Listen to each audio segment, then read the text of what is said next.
Of course.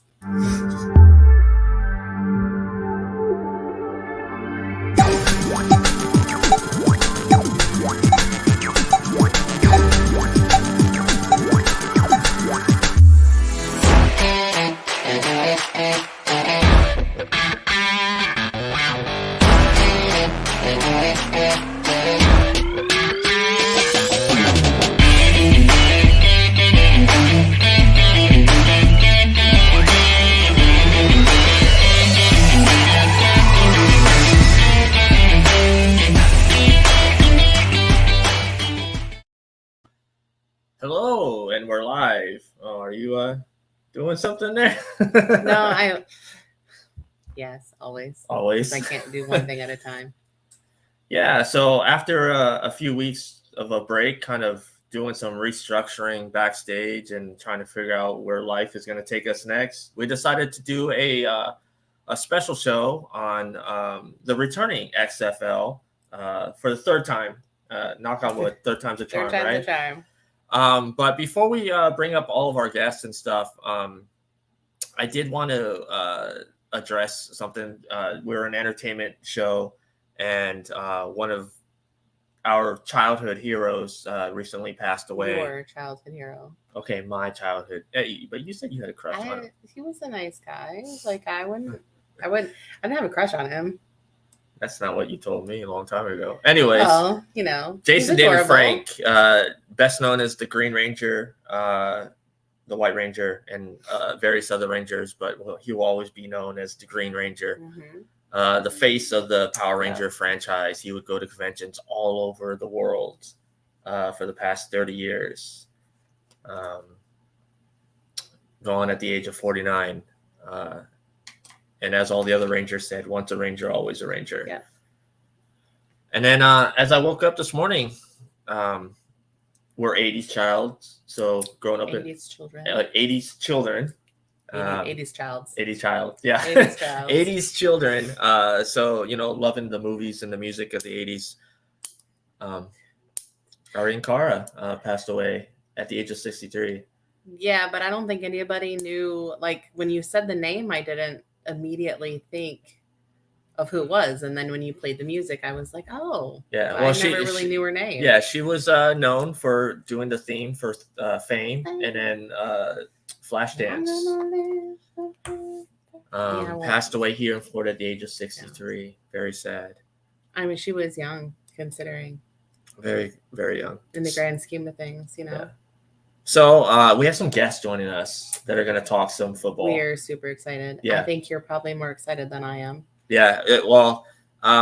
We have special guests from the X-Fan show, you've been watching the last couple episodes. But I feel like we have to preface this with the whole, with XFL coming back, we've been super excited because we had so much time, the first year, right before the pandemic. Yeah. The first year that we really watched it, because I think I was too young when it was under Vince McMahon's control. I think I was too young to really get it and didn't have the appreciation at all. I didn't have any appreciation for it then. But I think I had a lot more appreciation for it when we got to go to games and stuff here in Orlando. So you know what? I'm still pissed that we never got Tampa. to go to. We had tickets to that Battlehawks game when the Battlehawks were coming to Tampa, and they were like, "Oh yeah, refund." Well, we did have a global pandemic. It was kind of a thing.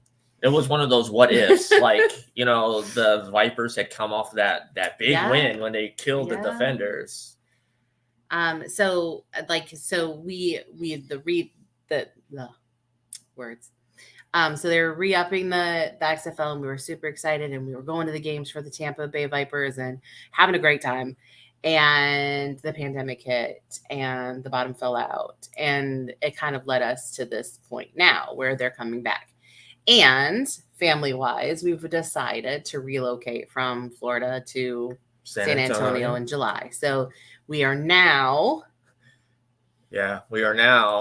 supporting the Brahmas. We're Brahmas fans. But how could we not be Brahmas fans? Heinz Ward, come on now.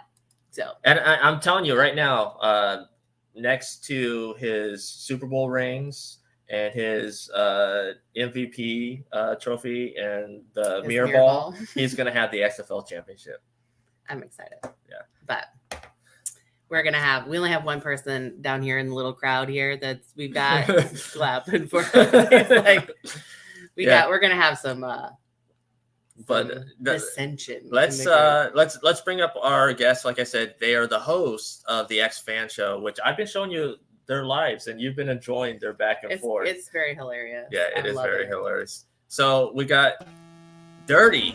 What's up? Did my partner ever show up or not? Or is he? He did. Oh, amazing! Look, amazing. He shows up. Hey, thanks for joining us, Arlington. Hey, man! Listen, I'm glad to be on the show today, and glad to have you. Glad to be a part of this. And yes, Dirty, I made it. Okay, man. So get off my back. All right. Look, Brian and Nicole can count on you to be on time. Hey, listen. It's Saturday, spring, man. This is Saturday, man. I'm trying to unwind a little bit. I'm still off the Thanksgiving high. And as she brought up, you guys are in the right stream this time. Yes, yeah. That's all Arlington's fault. Why the stream didn't go off the first time with one of our other great guests you guys have on. I see. Okay. I'm gonna bring up these next couple of guests here. Do you have to? SHA. Let's go. Horns forward, baby. Hey, audience, let me apologize in advance for us having to be joined by Dirty. A-Train's an all right guy. Dirty, I mean, he's a St. Louis fan, so you got to love him for what he is, man. And then we also have Leo and RC Woods from the Smoking Guns podcast. Hola, everybody. And then What's RC, going on, guys? You also Hola. do something really cool, which we'll get into a little bit later. But the Brahma Mamas, I'd love to hear more about that. And then we have another guest here. I'm sorry, guys. I guess it's a Brahma show. We got Brian Falcone. Oh my goodness. I mean, wait. No need to apologize for that. I mean, that's Brahma's is where it's at, right? I think that's what I'm being set up here. You're outnumbered. I will. I'll say this. Of all the logos I actually like, and I've said it on our show, I don't know how many times, the Brahma logo might be my new favorite logo of this incarnation of the XFL. Even though you guys are still the yellow bellies, it's just you guys' logo is very, very cool looking. It's all right. Thank you. You'll always be the battle chickens to us, Dirty. Yeah. yeah. Well, hey, A-Train and Dirty are both calling the Seattle Sea Dragons and the Renegades they're like a half team, right? Well, yeah. So we were at the draft, and as you guys paid attention, we were doing our little shows from there, and we started noticing something. And we had talked about it on the show before, and we were like, with Coach Hayes, the Hayes brothers, the traitors, to the dark side. I guarantee you they draft a lot of Battlehawk players. Well, what did they do, Arlington? They drafted a bunch of Battlehawk players, just as we suspected. Bringing back the old group, but now they're playing for the Renegades, so we said we'll just call them the Renahawks at this point. Yeah. So a third is the Renahawks, and love Coach Beck. We've talked to Coach Beck on the show, but I don't know what it is. I still haven't found the connection yet of why he drafted so many Dragons from 2020. But the Battlehawks are now called the Battle Dragons because half the team seems to be the Seattle Dragons from 2020. So it makes no sense. I don't get it, but whatever, It's the XFL. Who gets anything what the XFL does? Oh, man. So before we hop into the XFL 3.0, let's go back a little ways. I was 20 when this league originally came out. And so, I had found this on Google. I was like, look at these logos. What was hot in the video game world? NFL Blitz, right? That was the game. This looks like straight off of NFL Blitz. I was living in Vegas, so the Outlaws were my team. And it made history, though. It was, 56 million people watched for that first XFL game on TV. Which, it was pretty large. The first game. Well, yeah, the first game. But Everyone wanted to see what that scrum was going to look like for the initial 14 possession. Yeah, 14 million estimated viewers for the first game. Drew a 9.5 Nielsen rating. yeah. So I'm gonna go around here. We won't talk too much about 2001, but it was started by Vince McMahon and cannot remember his name. The guy from NBC who helped create Dick SNL. Ebersol. Yeah. They created this league to basically rival the NFL. It wasn't just to be a spring league. They wanted to basically shove it to the NFL. So what is your guys' memories or thoughts of the XFL in general when it first launched? And I'll start with anybody who wants to answer. I'll go first. Garbage. I mean, look, the very first play, you get a dude that tears his shoulder up and he's out the rest of the year, right? The gameplay was terrible. The logos were sweet. I'll give it that. I mean, my favorite team was the Rage. You know, He Hate Me, the names that came out of there, you know, it was basically football outside of a wrestling ring. You know what I'm saying? I mean, it wasn't very good football. I mean, other than He Hate Me, who's the other most notable player? Tommy Maddox? Maddox that went to the Steelers. Automatic. And what did he do? Had a cup of coffee in the NFL. He played like 3 or 4 years with the Steelers. And I mean, the Probably was Steelers the most are successful. no, be quiet. The Steelers are a parable team anyways, you know. I mean, my partner's going to disagree with me on anything that I say anyways because he loves Vince McMahon. But, yeah, I was not a fan of it. But I will say this. I was part of that 9.5 million that watched that first game. And I watched it every week because it was the XFL and Vince McMahon did it. So I watched it. Even though Let me go last, man, because I have a lot to say about it. So I'm just gonna be flat out about it. Yeah, let me go last. All right. So what about you, Jay? Do you remember the 2001? Unfortunately, I do. And I thought it was a novel concept that was executed the absolute worst you could, right? There were some incredible rules that they were trying to introduce, some incredible gameplay. I loved the fact that they were, trying to maximize, play time versus, stoppage time for penalties or play reviews or whatever. But their biggest flaw right off the bat, I feel, was them trying to take on the NFL. That was a losing proposition. Every league that went before that tried to take on the NFL failed miserably. And regardless of McMahon's money and his backing with, the WWE and all of his success with that and everything, it was doomed for failure for the simple fact that he was trying to take on the most established football organization that we've ever had, and he had nothing prepared to be able to kind of complete that task. So, yeah, it was just an epic failure. Yeah. And I'll agree with Jay. It was more of the worst part was they were trying to compete with the NFL, and that's what you can't do. You have to be a stepping stone to the NFL, not compete with it. And I felt it was more of like a show than really athletes playing. Yeah, for sure. That was the biggest downfall, was the declaration from McMahon, we're here to compete against the NFL, bring the NFL down, beat them at their own game.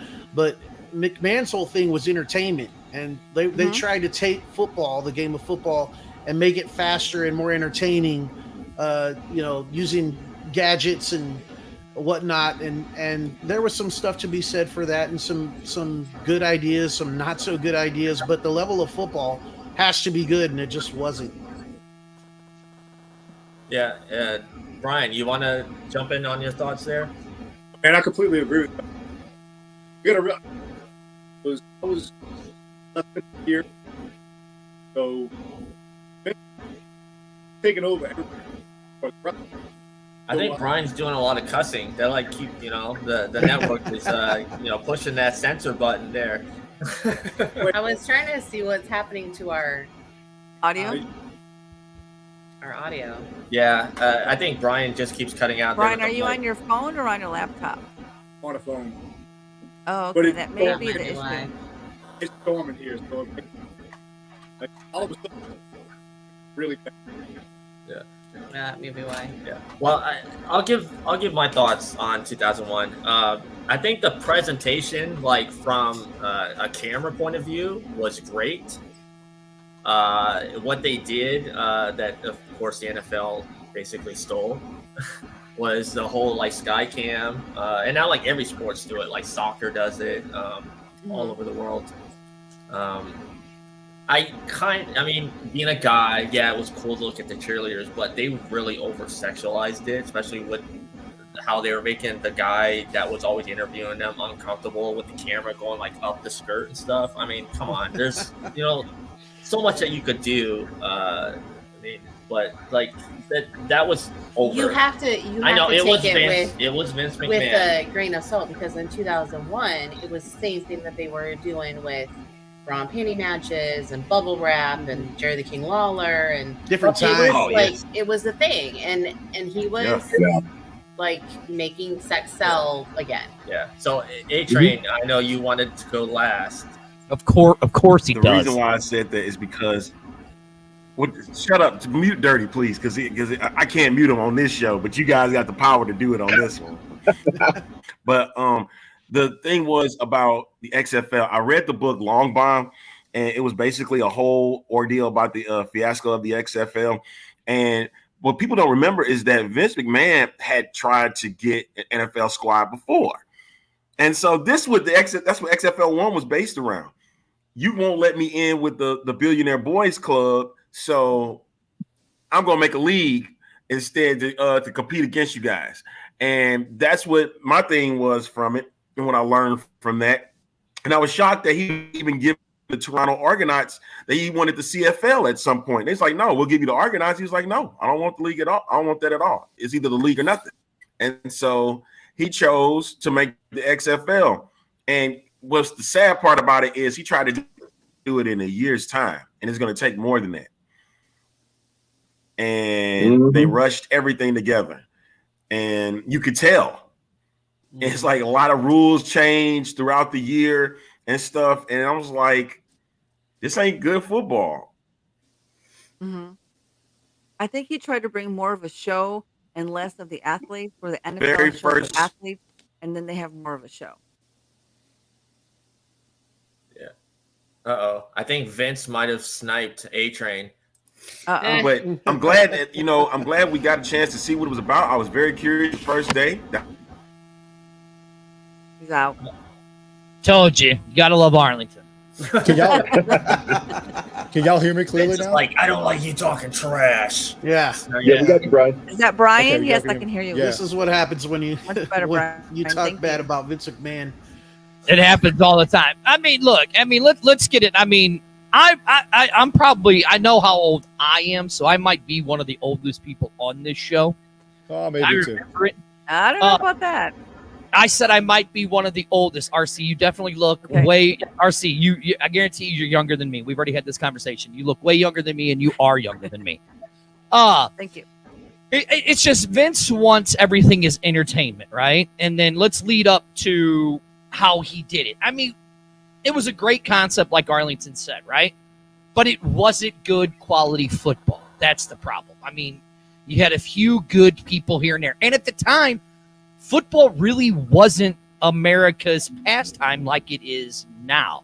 I mean, it was still baseball at the time, I think. People were exactly. So, like, if you just take in consideration what CBS just did and Paramount Plus just did, I mean, you had 34.5 million people yesterday watching games on Thanksgiving, right? You didn't have that back then in 2001 like you do now. Paramount streamed over 45 million people for the game. It's a different kind of landscape now for football, and that's why I think spring leagues will work where it didn't work in 2000, back when the first XFL was around. Right. So in Texas, I will say football has always been a passion. Okay, but Texas is something totally different. Texas, I'm not talking about Texas, okay? I'm just talking the world, America. The world, got it. The rest of the world. Texas are weird, when it comes to football. Like, seriously, like, Texas has been, like, football since, like, freaking when my mom was a kid, like the 40s and the 50s, right? Oh, it's been we do longer it than big that. down here. Yeah, We for do. sure. And the Big in the work. Cowboys. Yeah, Big Big might the not be word prepared for for it. I remember when I went to the first XFL or the 2.0 game. We went to the game there in Arlington / Dallas, whatever you want to call it. And you cross over the border, and what is that town called? What is it? Port Arkansas or whatever it is, something like that. Whatever. Texarkana. Yeah. You guys got weird names for different cities down there. It seems like, but you pull into it, you think this is a college stadium, and it's a 50,000-foot seat high school stadium. High school, yeah. That's ridiculous. So, like, when I talk about football, I don't talk about Texas because that's religion down there. That's a whole nother. You're not wrong. Right, it's religion. Yeah. Whole towns was shut down on Friday night for the football games. Yeah, absolutely. Yeah, and that, to me, that's just crazy. But hey, more That's power. a way of life, baby. Exactly. So- Go far. Arlington's back, and now he's under RC. He's down there. Nice. So, just interesting history about football here in Texas. University of Texas fielded its first team in 1893. Oh, wow. So, we've been doing over 100 years of football here in Texas. Okay, Just unbelievable. we know a thing or two about it. And I don't know why Texas wants to come into the SEC anyway, because they dominated so much on the other side. But that's not what we're talking about today. Right. So let's move the ball up a little bit to 2020, which the logo's much better. I know a lot of people still compare these logos to like making your own team on Madden, but I think they were better than 2001 in my opinion. The rules had changed. They had people looking at college rules and then NFL rules. They kind of mix mash them to make up their own rules. I like the rules of the 2020 league. I know Dirty has his thoughts on the 2020 league. I hear him talk about it all the time on his show, which you guys can watch. What is it, every Tuesday and Thursday? Every Tuesday and Thursday at 11 o'clock Central Standard Time. Yes, the X-Fan Show. Go watch it. It's great.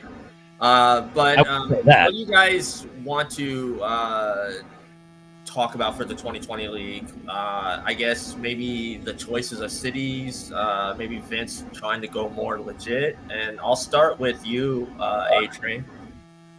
I think that was the one big thing about 2020 was he wanted to make sure that it was clean cut, it was good football, and low-key, I hate to even say this, he was really trying to be political about it without saying he was being political about it.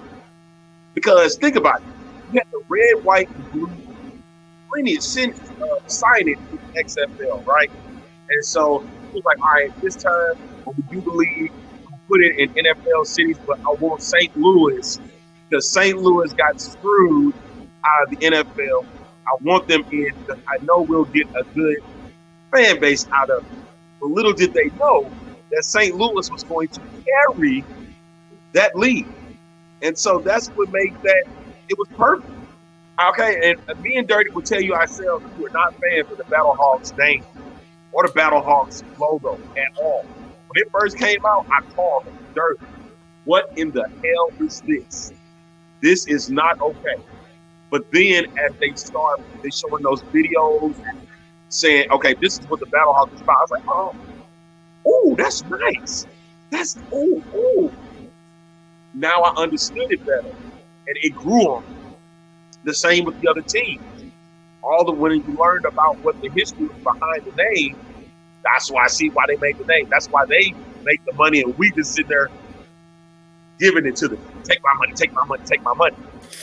So that's kind of the thing that they were going for, and I was proud of what they were able to put out in 2020. I was very sad that we weren't able to finish that year.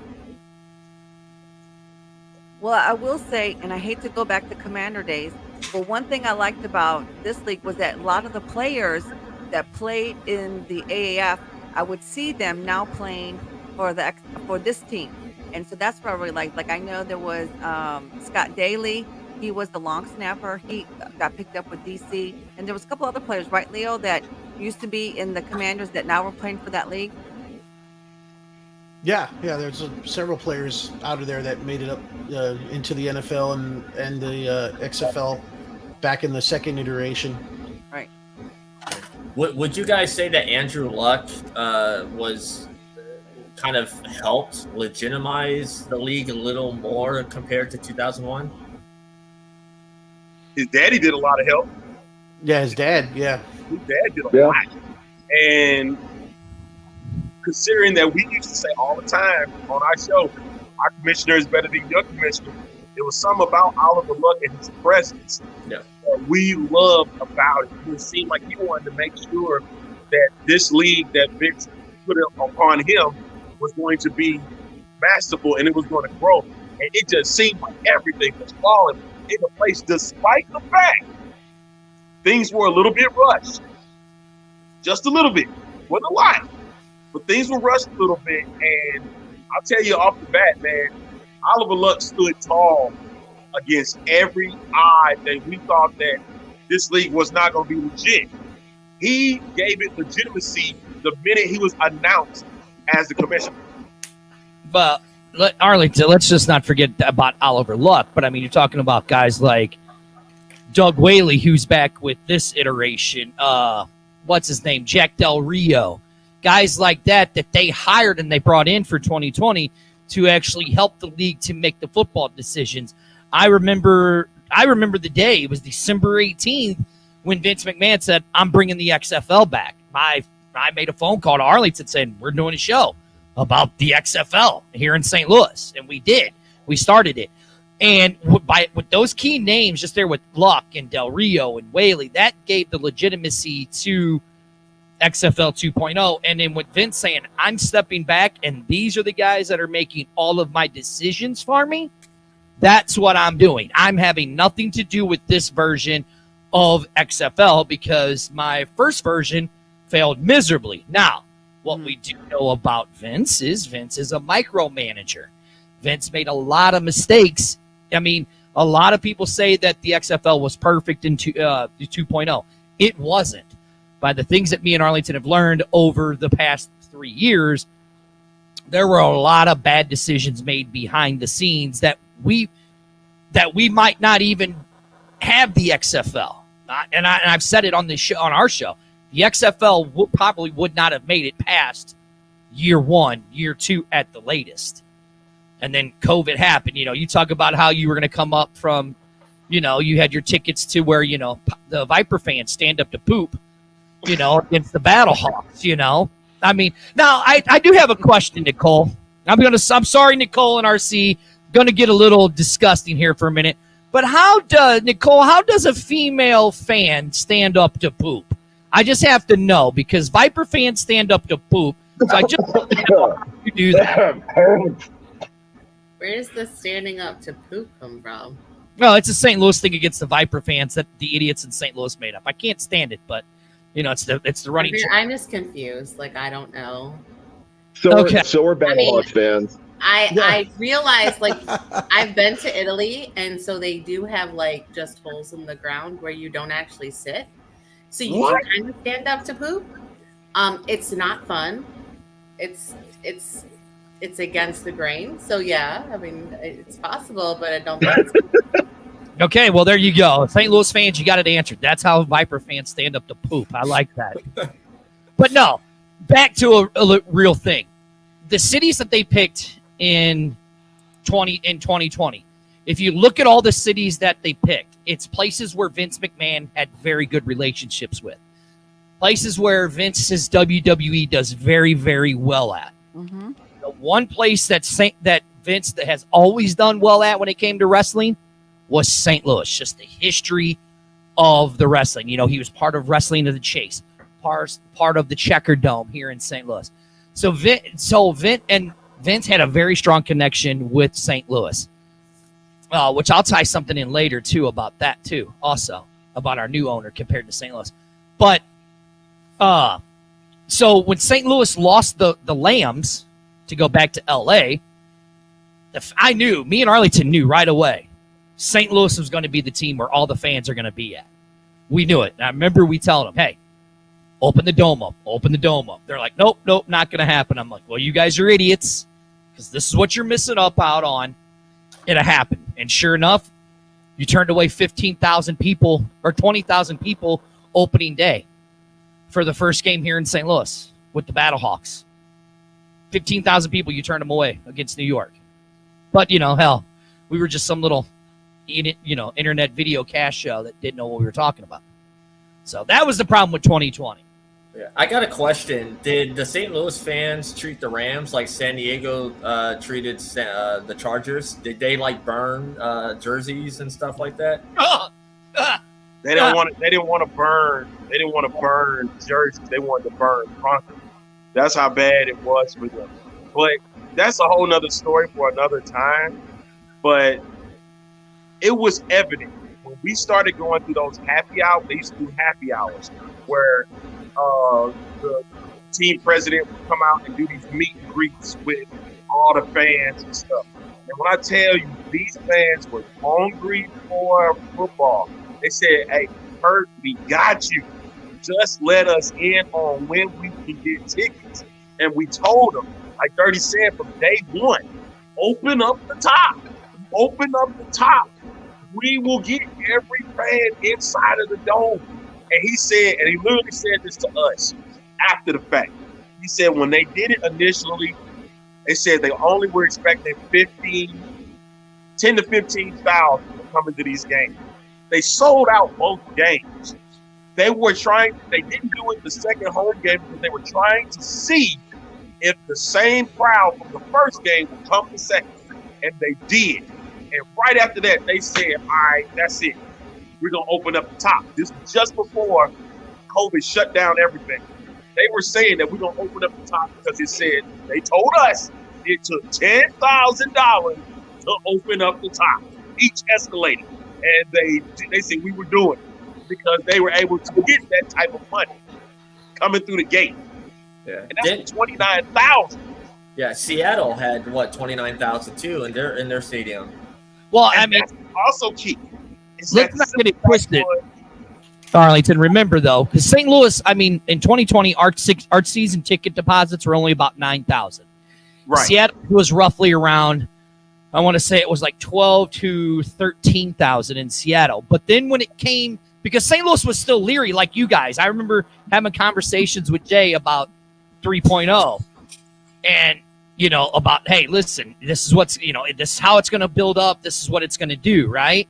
And that's why, I've seen that I've seen your guys' season ticket deposits are on the rise, right?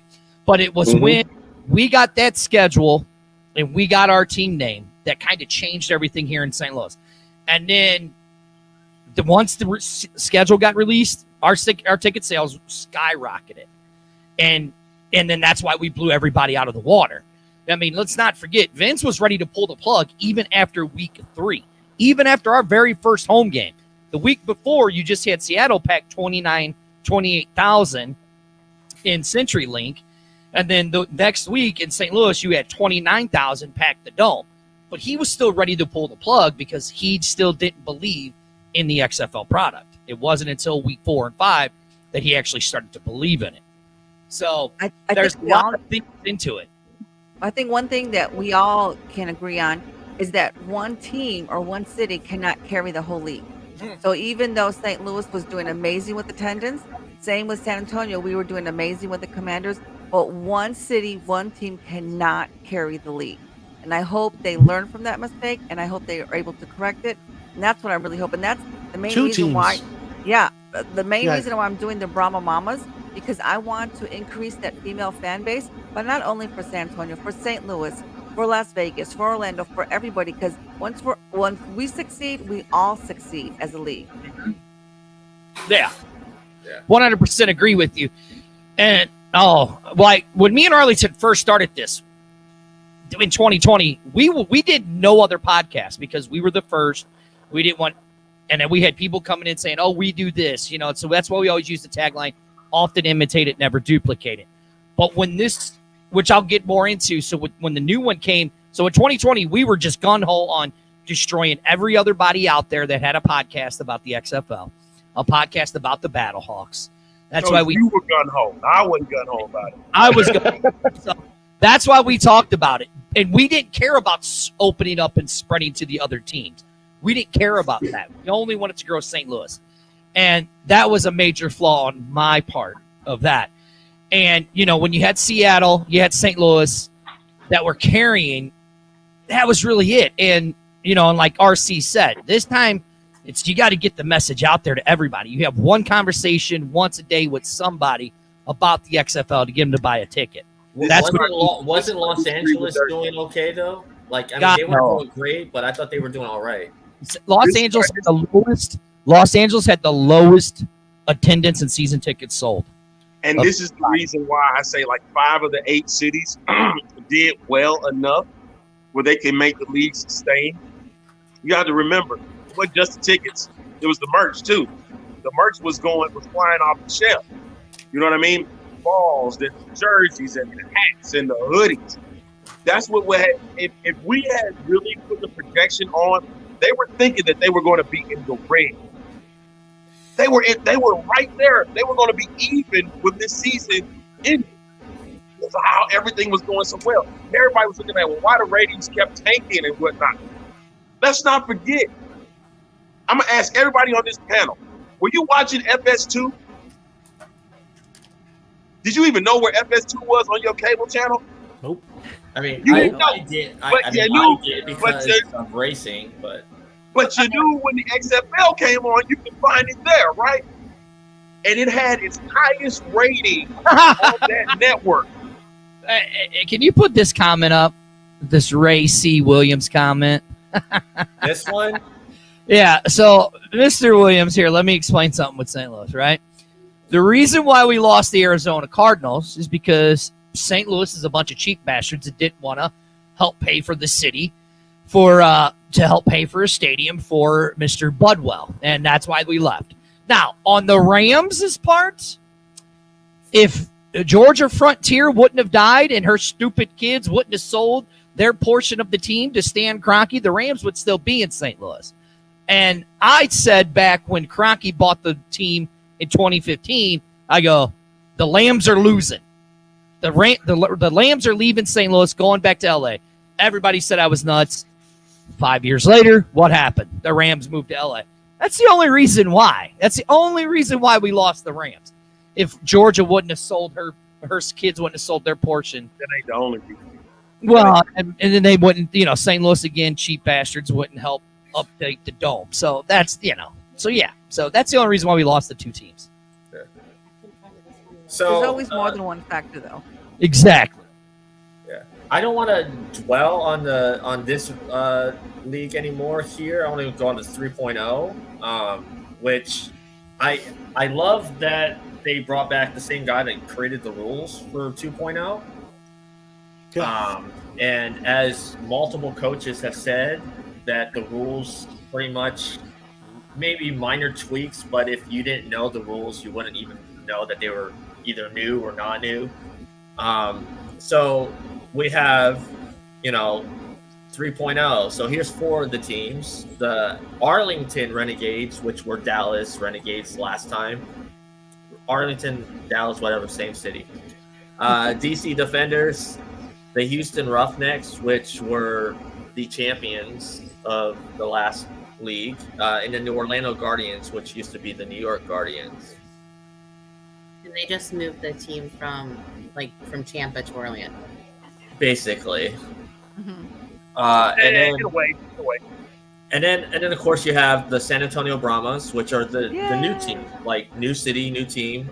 Seattle added a C to their name, to the Sea Dragons. St. Louis Battlehawks are back, and then the Vegas Vipers. I really like whoever wrote the blurbs for these, like the little things. It's what resilience meets rage. And I'm like, holy shit! So that's some pretty great vocabulary there. A little dramatic, but yes, take it. Yeah, a little backstory on all those verbiages. Those were written by DJ himself. DJ wrote all of those verbiages, and I like it. Yeah.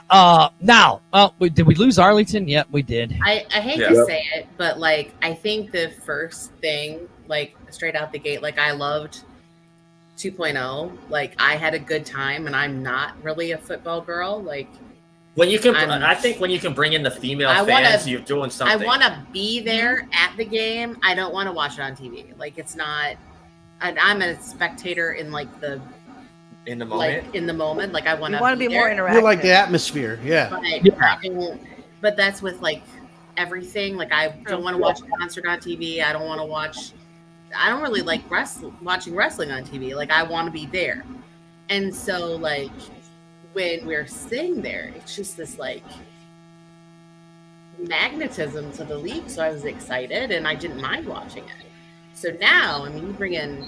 I mean, can we just say come on, that? It's The Rock. Can we say Come on. 3.0 is electrifying? Well, We can yeah, say that. Potentially. and Nicole, to your point, what 2.0 did, and let's hope that 3.0 is doing it, is that they made it family friendly. They made it affordable for the families to go to a game. Now, all of you guys are down there in Texas, so you guys know what it's like to go to a football game, how much it costs to go to a football game. Mhm. Yeah. And what 2.0 did is they made it affordable for family. I mean, where else are you going to go and see a pro level style game and get front row seats for $1,000 for all 5 games? Where are you going to go see that? You ain't going to go see it in the pros. Not in Dallas Definitely Cowboys. Well, maybe Houston. You might. Oh, You might. They're gonna have to lower their prices over there. Yeah, Right. you did say pro level play. Never mind. I'm sorry. God, dog.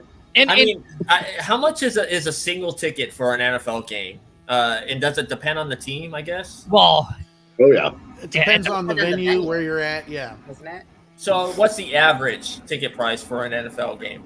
Well, all I know is I've only gone standing room only, and I've paid at least $50, and I stand the whole game So because I couldn't afford to get a seat. last year, I took my wife and my son to up to Jerry World to go see the visiting Denver Broncos there for that game. And for the 3 of us, we were not lower level, but just above that, like on a balcony, mezzanine, good view. And I think I paid about $4.75 per seat, and that's not even lower level. We were about 20-yard line. right, yeah, Standing room Yeah. only for So, me. Sorry. right. Now, so just be, Geek has it as an average of $151, right? Now, if you go to Mm.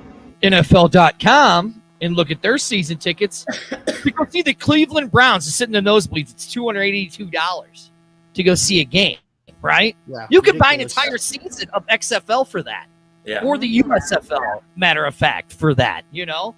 So, I mean, it's ridiculous, but it's the NFL, and we still, we still do it. You know what I mean? It's that simple. so to tag on to what Dirty's saying there, the average NFL ticket price is going for about $450. Yep. That's going from cheapest to most expensive, just averaging the whole thing. You're looking at about $457. That's one ticket, half the price of an entire XFL season for great seats. Insane. So you Yeah, that's can't you can't beat that kind of a deal. And that's what I mean, we weren't part in San Antonio of XFL 1.0 or 2.0, but in the AAF, when we had the Commanders here, that was part of the big draw for all the football fans here in San Antonio, was seeing a level of play that was professional, maybe getting 7 to 8 tenths of the level of football you get in the NFL at a tenth of the price, Yep. and still getting to experience all the other stuff, the tailgating, the partying outside, the camaraderie, the fan base, and everything. I mean, I've been to NFL games, and we had 100% of that experience, off of the field at the Alamo Dome with the Commanders. And then you get into the game and game time, and 8 tenths of that level of professionalism. But I mean, it's just as much fun, and then a fraction of the cost. I mean, it's definitely a lot more family friendly, unless you're making a ton of money and Yeah. you It don't was, care. it was I you could think bring your when we- family to the game, and that was Yeah. a big point. Yeah. When in 2.0, when we went to the Vipers game, we paid I think $25 each for our tickets, We easily went to a game for $100. and we were close to the field. We were in great seats. Like we were on the Like right on the thing where the players can come. 35. We're on the 35-yard line, which isn't a terrible place, but Right. you know, we could see the people. They weren't like microscopic little ants running around the field. Right. Yeah. So there was like a investment. Like I think that's like in general, when it's in a smaller venue, you have this investment in seeing the game at a closer viewpoint. Yeah, and I think just as people in general, and this goes outside of sports, like we want affordability. I mean, that's why a lot of people stop going to movie theaters, because movie theaters are outrageous and everybody just wants to stream everything because it's cheaper to stay at home. And a lot of people, you know, not going to restaurants anymore because restaurants skyrocket. You know, even before COVID, you know, restaurant prices were going up. But to have a sports league and someone like The Rock, I think this is why it's more like in touch with the fans, is because he came from the professional wrestling world where fans were part of the show, and he realizes that that interaction is what helps make things go round and round. So, I mean, maybe the marketing hasn't been as superb as we would expect, you know, when it's kicked off in just a little over a couple months.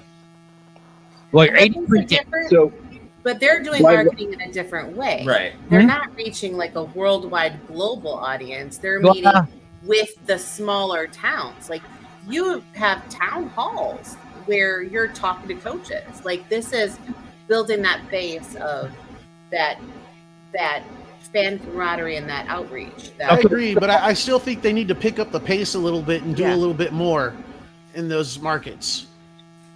I'll let you guys go, and then I'll compare 2.0 to 3.0 with everything that I did. Well, even the attendance at some of these town halls haven't been that great either, though. San Antonio was good. I know for sure we had over 100 people. But can the other cities say the same? No. And like nothing came out of the Vegas thing. Like I was trying to search. There's like no news. I know it happened, or did it? I mean, I don't. Go on, Jay.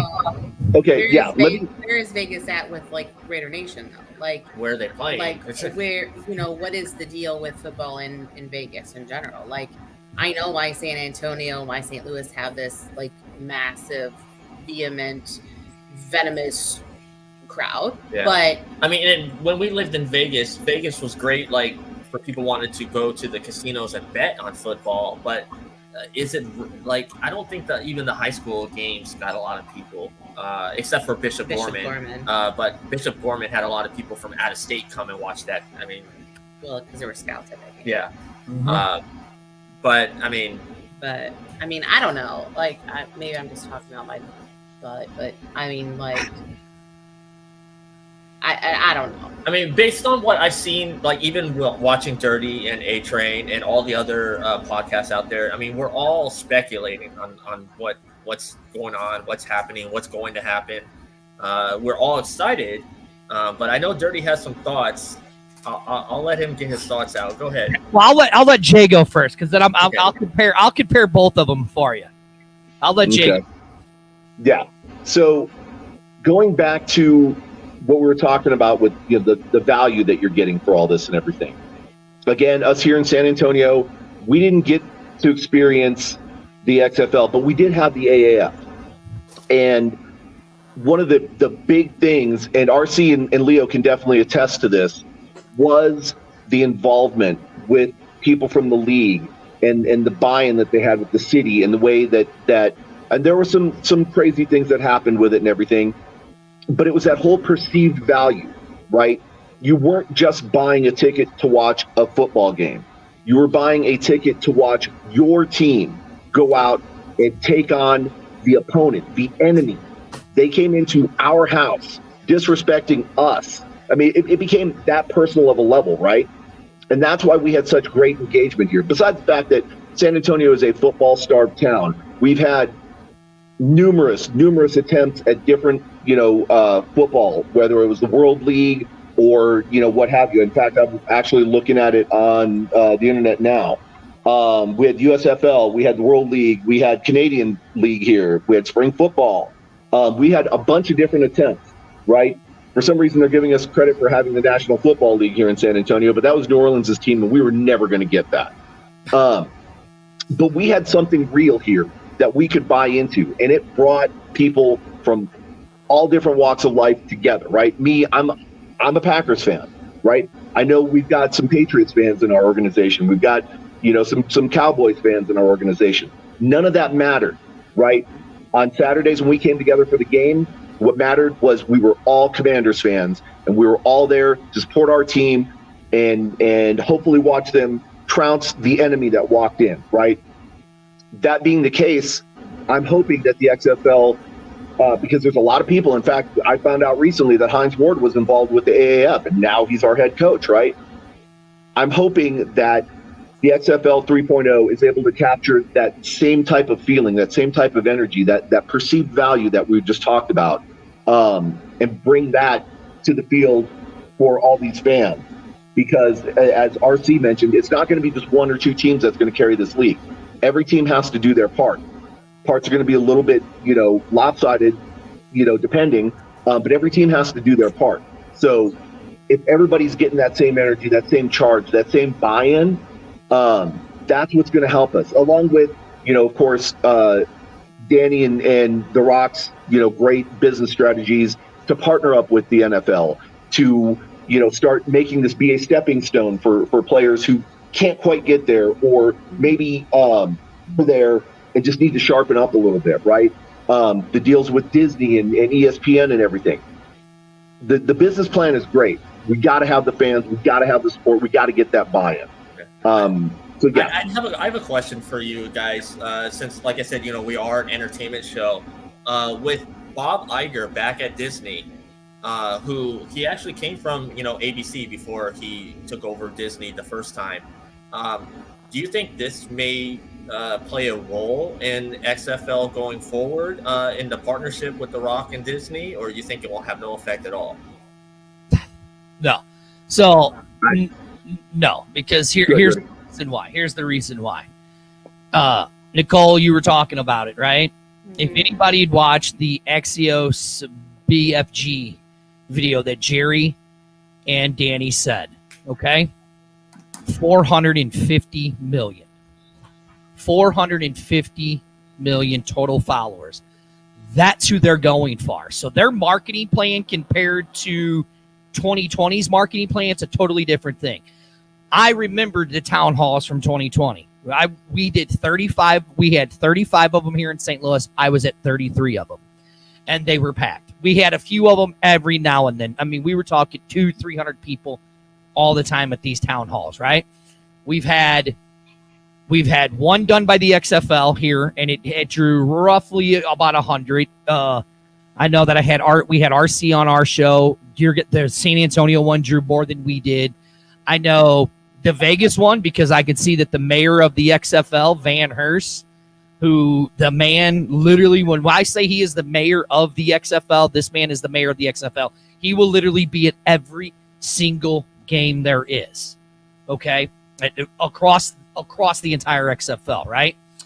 They had about 75 people at their town hall. The town halls in the difference between this and this one, 3 between 2.0 is called COVID. When they did the promoting and the marketing, it was pre-COVID. So you could easily go anywhere you wanted to, not had to worry about quarantining and all of that stuff, right? That's why they're doing their town halls a little different here in this one. Their marketing plan, it's not for the diehard fans. It's for the casual fans. The Rock has 450 million total viewers. That's the people they're going for. They're not going for people like us, the diehard fans. They're going for those casual fans. And like all the town halls, I was actually disappointed in St. Louis's town hall because there wasn't that many people there, which as much as people in St. Louis said they love their Battlehawks and Kakala is the law, they didn't even show up. They didn't even show up. That's the problem, because we think so good and we're the bullies of the XFL. I mean, hell, we're the Yankees of the XFL because of the way that the St. Louis fan base acts. It's ridiculous. Brian, let me tack in on what he's saying. All right. This is what I'm going to say to this point and for St. Louis. It's just like you said, Dirty. You just sat here and said, what was the reason for this? COVID. People are still on that tip that just because we're out of it, or per se, I still don't want to go out compared to 2020 and 2019 where everybody was coming in. There are people that were like, pump the brakes, hold on. I understand. I'm still a Battlehawks fan, but I'm not sure if I want to go out to this town hall. Granted, it was at a bigger venue than it was before, but at the same time, there are a lot of people that are still hesitant about going out. And because that is the case, it's going to seem like nobody's going to support what 3.0 got going on. I disagree. I think it's going to be even heavier. The problem is it's going to be the actual person that's going to actually go out to these games. Are they going to support them from home, or are they going to support them at the game? It's going to be a similar effect. Mm-hmm. That's what I was trying to say about the ratings for the old XFL. That when you looking at it on FS2, it had close to 1 million viewers on a cable network that nobody was looking at. Well, I mean, we don't want to get into politics here or anything, but just talking on this kind of smaller scale on these town halls, and people still being a little hesitant because of COVID and things like that. You look at, all I can speak is from my experience here in South Texas, and that's not really a problem where we're at. So we still have the meet and greets with the fan base. We've had a couple now. We have a big one planned coming up here pretty soon, early December 10th. And we expect a good turnout there. We had a great turnout at the town hall, stuff like that.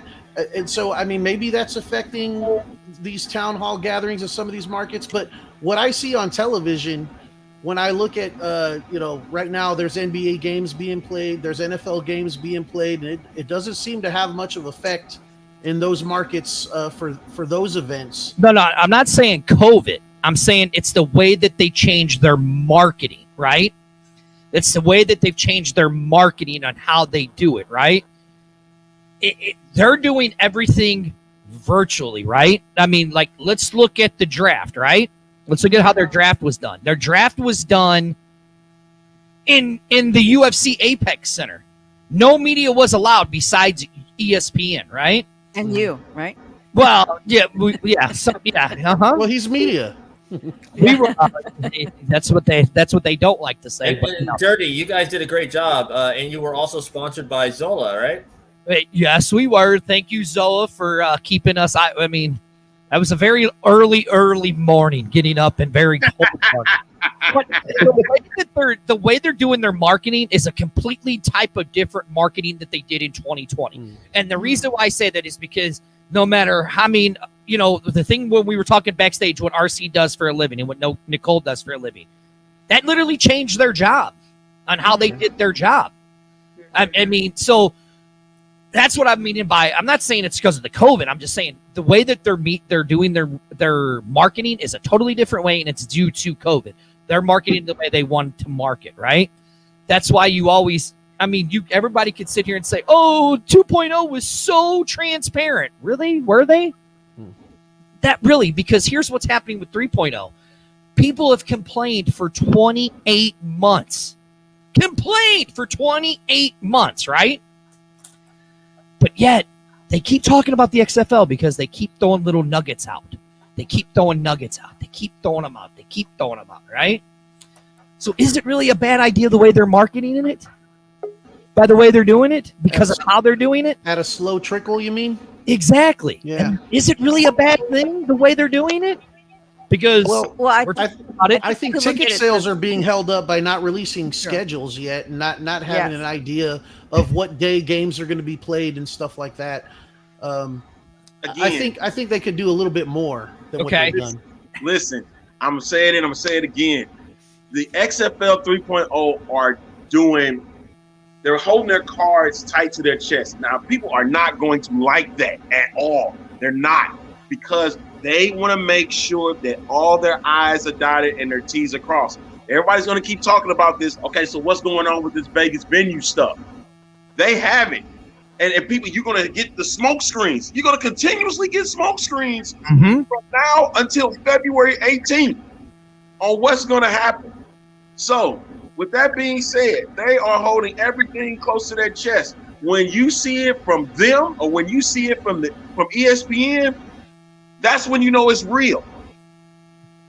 Or if you're getting it from your source from XFL Newsroom or News Hub or something, and if they got something that is good enough and you can tell that it's good enough, then you're going to be known about it. Because guess what? That's how they're doing everything this time. They want to make sure if it leaks, you're going to make sure you hear it from us, from this group here. Well, If you I'll don't tell hear you, it from this group, it ain't real. I agree with you, but I will say for San Antonio, the trust has been broken because of the Commanders. So they're not ready to jump on board. But I do know that the fans and the people of San Antonio trust us. When I say us, Leo, the Smoking Guns podcast, Jay, because they know us. So we kind of have to take up the marketing part of the XFL that they're lacking in, to be honest, because I can talk to 100 people. They're going to listen to me. XFL says one thing, like, they don't know if they want to believe it. So that's where we have to step up and start promoting and start marketing and start getting the fan base back to trust. They already trust us. They don't trust the XFL. That's where we need to push. And guess what? I understand that because that was the same way we were back in 2020 with bringing St. Louis back. Why do we have a team? Why do we need to get behind this team? Are they going to take it away like they did before us 5 years ago? We had to do it. So me and Dirty was like, okay, man, all right, I'm going to jump on board with this. We're going to see what we can do, see what happens. We're going to throw something against the wall, see if it sticks. Little do we know how much people were getting involved with the XFL. You start seeing more jerseys. You start seeing that. And they start buying into a product that they didn't even know was going to be on the field. You didn't even know. They started buying in right away. And Maybe that's not right away, but they started buying into. And that's the Jay, let me go, because that's the thing, RC. That's the conversations that I've had with Jay, right? And as you noticed earlier in here, Van Hurst, the mayor of the XFL, said one quality conversation with a person anywhere in the U.S. about the XFL will add 83 more opportunities before kickoff on February 18th of 2023. So that's true. So that's exactly what me and Arlington did, because we knew how St. Louis was. We knew St. Louis, unless it wasn't the Cardinals or the Blues, they weren't going to get behind it. And they did. The local media did get behind it, right? So we kept doing the show. Week after week after week, and just kept pushing. And then we was like, okay, now we know when these town halls are. We're going to them. And we would just push them and push them and push them. But again, that was 2020. So when I had the conversations with Jay, he's like, I'm thinking about canceling our thing on December 10th, which it's not canceled. December 10th, MacArthur Park from 10 to 3 o'clock. Go out and join the San Antonio Brahmas there with Leo, RC, Jay. I don't know if Brian and Nicole are going to make the special trip from Orlando to San Antonio. And Arlington from the X-Fan show will be there. You guys, how I throw that cheap plug in there for you. But I told Jay, don't cancel it, dude. Forget what the league. If the league don't want to help you, do it yourself. Keep putting it out there. Keep building that fan base, because that's what we did in St. Louis. And that's why we've reached out to everybody across the league to help grow all the fan bases, saying, hey, here's how we did it in St. Louis. Here's how we're still doing it in St. Louis, This is what you need to do. Just every single day or whatever, just beat it into the ground. And I got to give San Antonio, I got to give you guys a lot of credit, because Jay has taken a lot of things that I've said and used them. And I've just watched your guys' fan base grow immensely. And I absolutely love it. I mean, I keep looking at that at our Facebook page, and what are we at? Like 3,000 people already? Yeah, it's grown a lot. Over. So let me jump in here real quick. First of all, our Fan Fest, December 10th, you're going to want to be there because, A-Train's going to be there. And I've heard there might be some people there to help back A-Train up. There's going to be some, Arlington representatives coming out to show their support for their team. So it might be a fun time. Dirty has been instrumental in helping out. Understand it's a team that's making it happen in San Antonio, right? RC, Leo, Philip, we've got Warren, we've got a whole bunch of people that are working behind the scenes that are making this happen. Here's where I'm going to throw my shameless plug in. Everybody else around the league, if you're not getting the traction that you need, reach out to us. Let us know how we can help you guys out, right? Because again, as RC already said, it's going to take the whole village to make this thing work, not just different members of the tribe or whatever. We have to all band together and pool our resources and help each other out to make this a viable product. We talked about it earlier. We've had at least 10 different iterations of some kind of, pro football, whatever you want to call it here. Most of them have not stuck, right? We're a football-starved market, as we know a lot of you other smaller markets are also. Let's band together. Let's make this happen. Let's get behind our teams. Let's draw on the fan support, do Fan Fest, right? Let's do the advertising for the XFL, because that's going to help us do our part to make the team stick around, and the XFL is going to notice that, and they're going to dump resources back into those communities to help keep those teams there as well. And I was going to say, do you guys think Disney knows something that we don't? Because I always tell Nicole that Disney doesn't shell out money for shits and giggles. So they signed a 5-year TV deal with the XFL. So I'm sure there's something that's going to be announced very soon. But I feel like there's a lot of attitude that follows The Rock's business sense. Like, Dwyane has a way of speaking to people so that they listen to him and that they feel heard. And I think there's a difference between that and other iterations of whatever. Like, I mean, I know San Antonio, like, Brian will, like, okay, I'm one of those people, like, if Brian didn't hand me the stuff, I wouldn't search for it. Like, I just have too many other things going on. So if Brian doesn't show me the video, then I've missed it.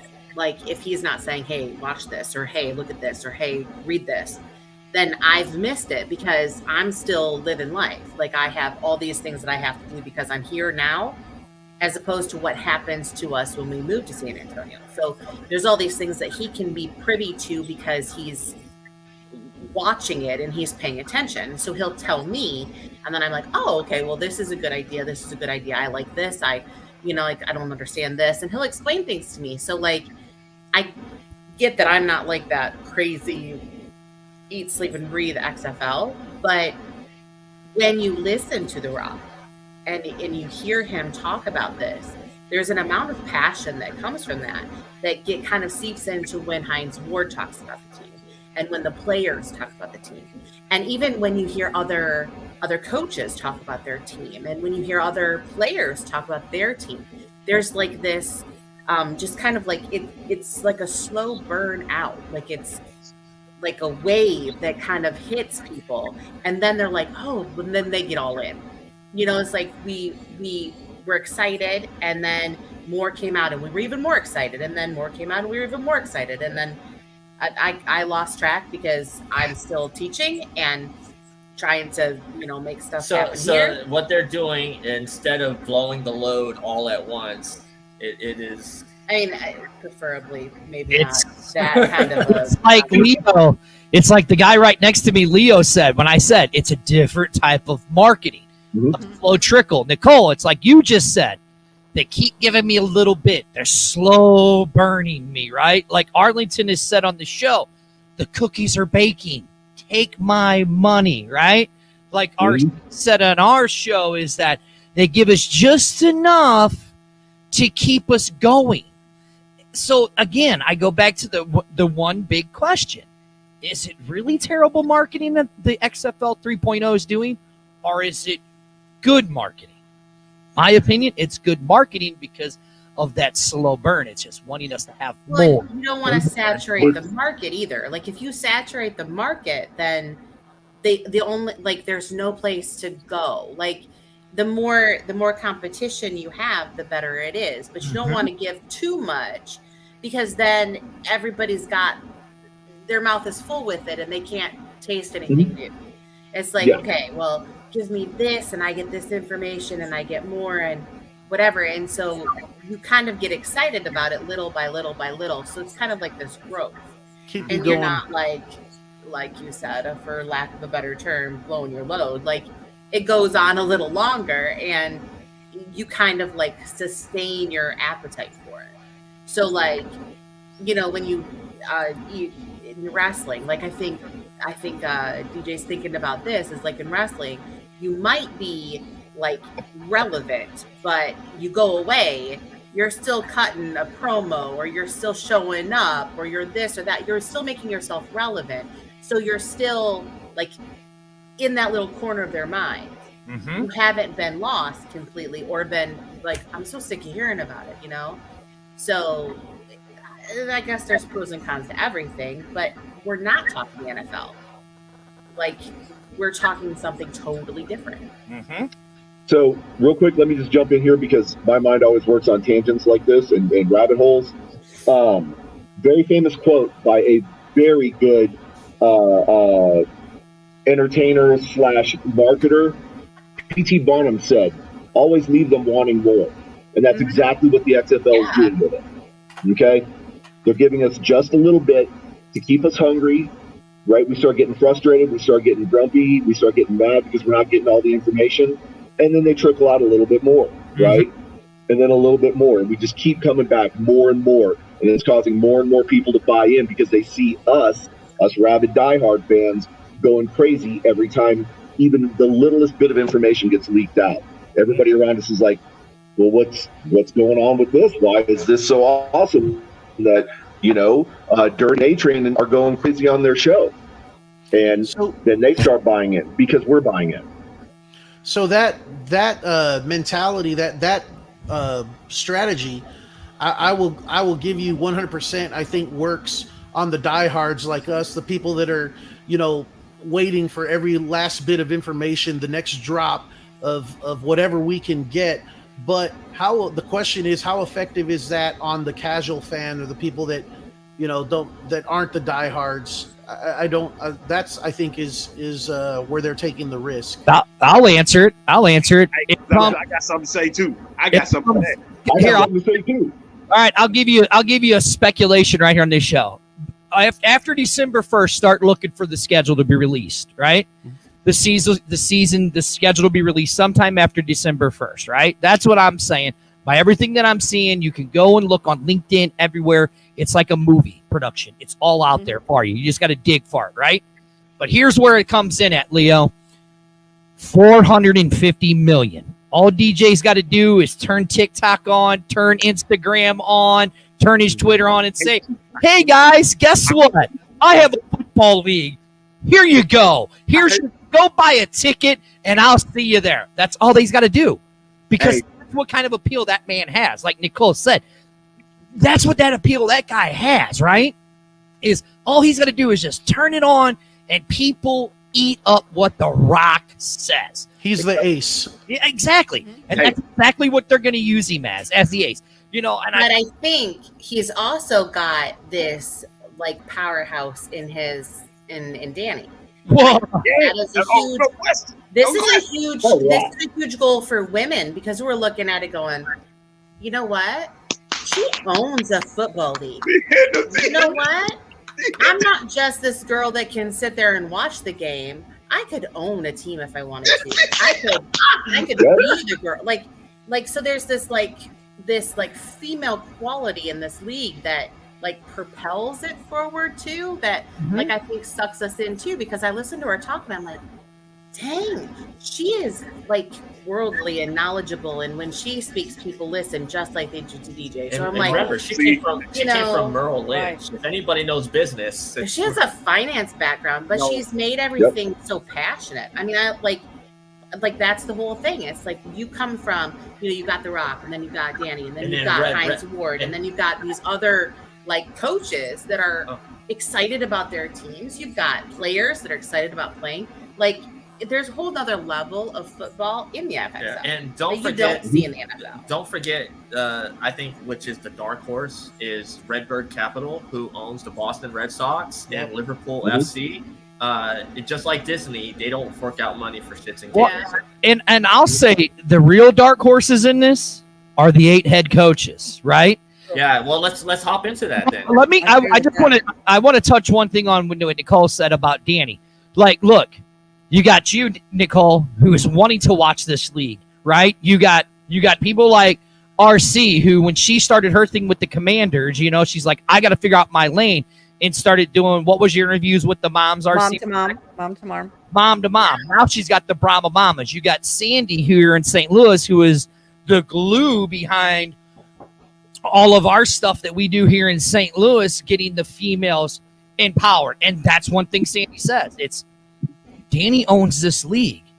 If she can do it, we can do it. And that's what's the really great thing is about this. And it ain't going to be The Rock, and it ain't going to be Dany, and it ain't going to be Redbird. It's going to be those 8 guys that are standing up there. That's your face of your league. Those are the guys who are going to get the fans behind it. You listen to Coach Beck talk. You listen to Coach Woodson. You listen to Coach Ward, Phillips, Hazlitt, all of these guys. The passion that these guys have behind their teams is unbelievable. And it's those guys that are going to get us in. But then you got the jokers. You got the big joker with DJ and the little joker, Dany, that at any given time can turn it on. You got to flip that. All right, we flip it. Yeah. They snap that finger, and boom, it's over. I mean, like, where else? You got Dany Garcia's name on our football, which I think the football looks better than 2020. We got rid of the stupid colored X and the team names, which I hated that. I hated it in 2020. And you got a nice looking football, and there's our owner's name, Dany Garcia's name, right across it, chairwoman.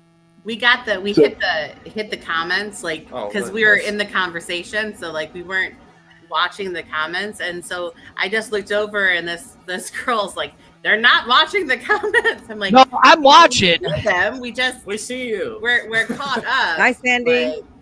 Yep. Yeah. So I mean, I think that Jay knows I'm sitting here with 4 Yellow Belly fans. So. Right. Yellow Belly.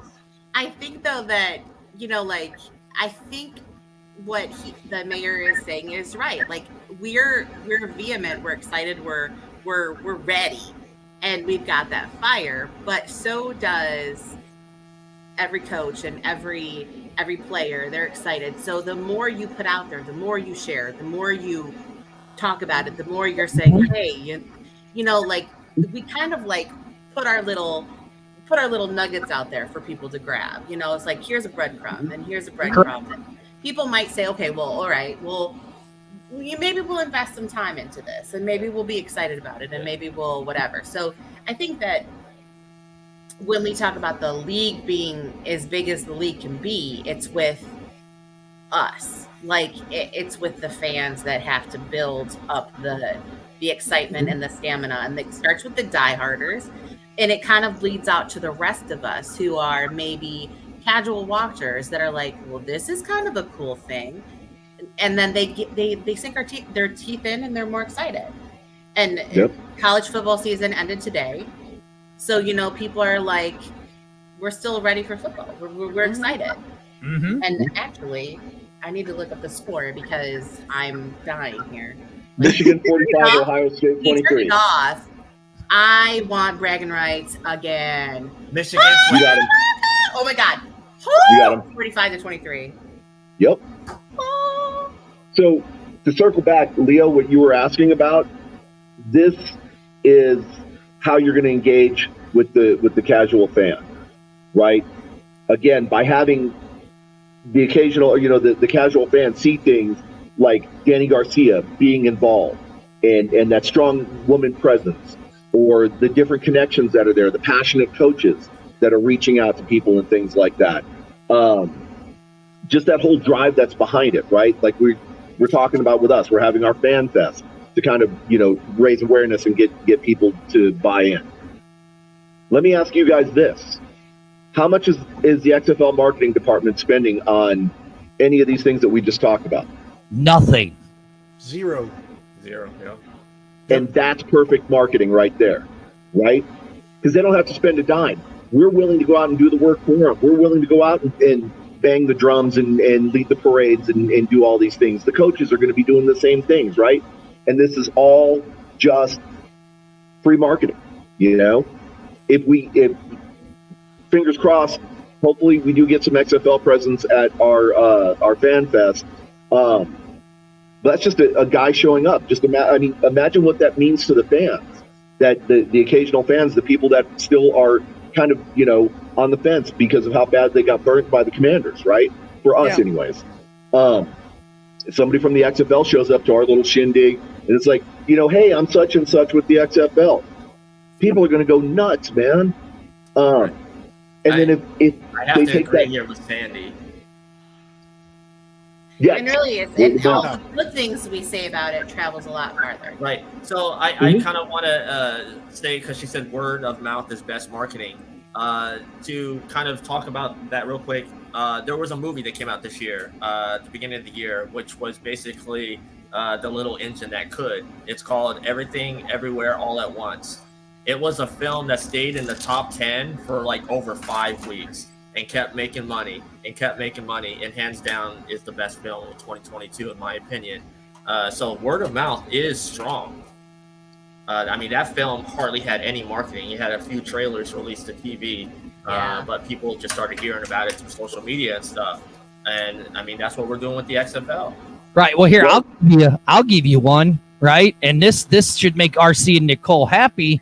The largest independent film movie of all time, My Big Fat Greek Wedding, was done by a woman, written by a woman, and the word of mouth by the women that went and saw the movie got other people to go see it. It was a great movie too. It really was a good movie. But again, I'm going to go right back to this, and let me see if I could do this because I want to show you guys something. And here's the reason why I'm saying it. Right here, this reason right here. Because of this. Oh, can you click that up? And I can bring it up. Bring it up. It's because of that woman's name right there. And it's women like Nicole, RC, Sandy. If they get behind it and you guys start buying into it like you guys have, and you start putting the word out there to other women, guess what happens? Okay, you can take it down now. I just want to say, how cool is that just to have a woman's name on a football? So excellent. Yeah. And Sandy's right. So the word of mouth is the best marketing tool ever, because if you're excited about something and you go and tell your friends, like, because I don't know anything about the Steelers. I didn't know anything about Hines Ward until he was announced until he was on Dancing with the Stars. Let's be honest. And so, like, when he was on Dancing with the Stars, it was like, this dude has like this killer smile and he's so positive, and like you just were excited. So now you have women that are excited because the whole fan base of Dancing with the Stars is basically women. So they're kind of like attached to him because he brings this like quality. And then we bring our kids. And so we don't realize how much of a pull we have. So when we see a woman's name on the football, we're like, well, dang, this isn't a league geared to men and painting their faces and running around half naked and drunk. They're putting this league out there for families to go enjoy a game and have this whole thing. Like there's tailgating becomes something that the whole family can do. And it becomes something that, women, he says, women will bring their kids. We bring our kids and we're with our husbands. We're not alienated anymore. Right. Like there were so many times when we were alienated because we didn't give a shit about the game because nobody cared what we wanted.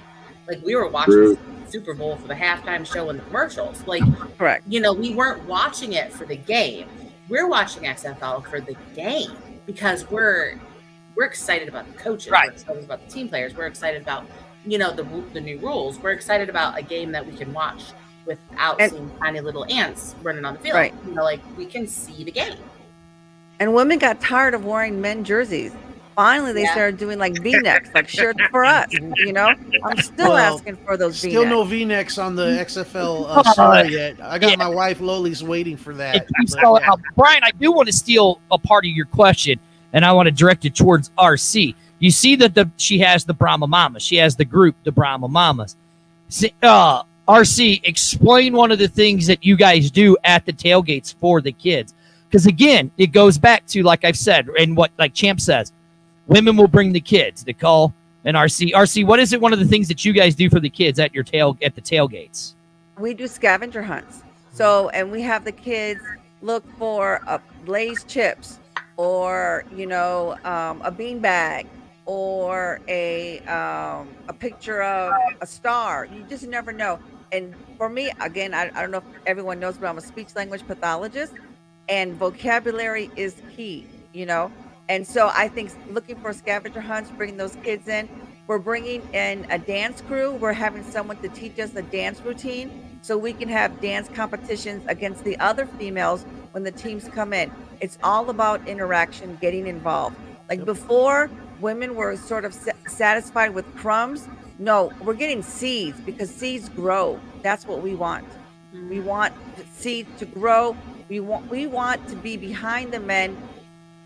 They're great fans, and we want to be better fans. Because behind every great man is a great woman, and that's us. We could be there. So before, we were like pushed aside or sexualized, right? Not anymore. We are part of the fans. We are part of the tailgating, and we're part of the game. Yeah. It's funny you say that, because who's the woman behind the rock? That's what I said. We're behind the game. The name is on the football. But see, the best part about that is that she's not behind him. But see, that's what I said. That was I was gonna say that. If When not, Dany standing in front of him. When Dany Garcia can sit there, when she can say to The Rock, "I want the XFL." The Rock didn't want the XFL. Dany wanted the XFL. That's the thing. Mm-hmm. Rock was like, "I'm behind you. I'm not in front of you. I'm behind you." And that's the thing. Dany was like, "I want this," and that's what makes this so special. Is that when a woman says she wants to be a part of a league, it's historic too. And the number one consumer is a woman. So you reach out to them women, you get something special on that. You're gonna get you gotta put out you gotta really put out a good product. Right. I know it's gonna seem crazy, but there should not be a lot of pressure for Dany Garcia, because she has the template already in front of her. The template is already there. All she has to do is maintain that this is a league for everyone. It is true. That's not and make sure that it remains that way. It ain't just for men. It's for men and women to get behind. So it bothered me. So like we were on Facebook the other day, and Brian was like, "Here, read this," and I'm like, "It was some guy talking about how we had to have a male group for the Brahma, since we had the Brahma Mamas." And I'm like, why do you need it? Football has always been traditionally male. Why do you need a group? You don't need a group. You don't get a group. You get a group. No. What the heck? So I'm gonna stick up for the San Antonio here. Listen, San Antonio men fan, get over it. You guys have your own group. Don't copy off of RC and our Brahma Mamas, you bum. See, that's the problem with you Yellow Belly fans. You guys always got to copy your women, because your women are much stronger in Texas than the men are. That's what I'm seeing. RC is the stronger women. The women in Texas are stronger than the men. That's what I'm seeing. Can I just say that John Knight is very loud in the comments? You got to love John. I mean, I just think that when you have a woman as the matriarch, like she's the one that's bringing it all together, and you have the clout, because I mean, DJ has the clout, and I'm not saying that he doesn't, but we're not taking anything away from him. But she was there when he got screwed out of a football career, and so at the end of the day, there's this fire that burns in them as, let this be something that grows for these guys who just need a step up. Like that's what they're there for.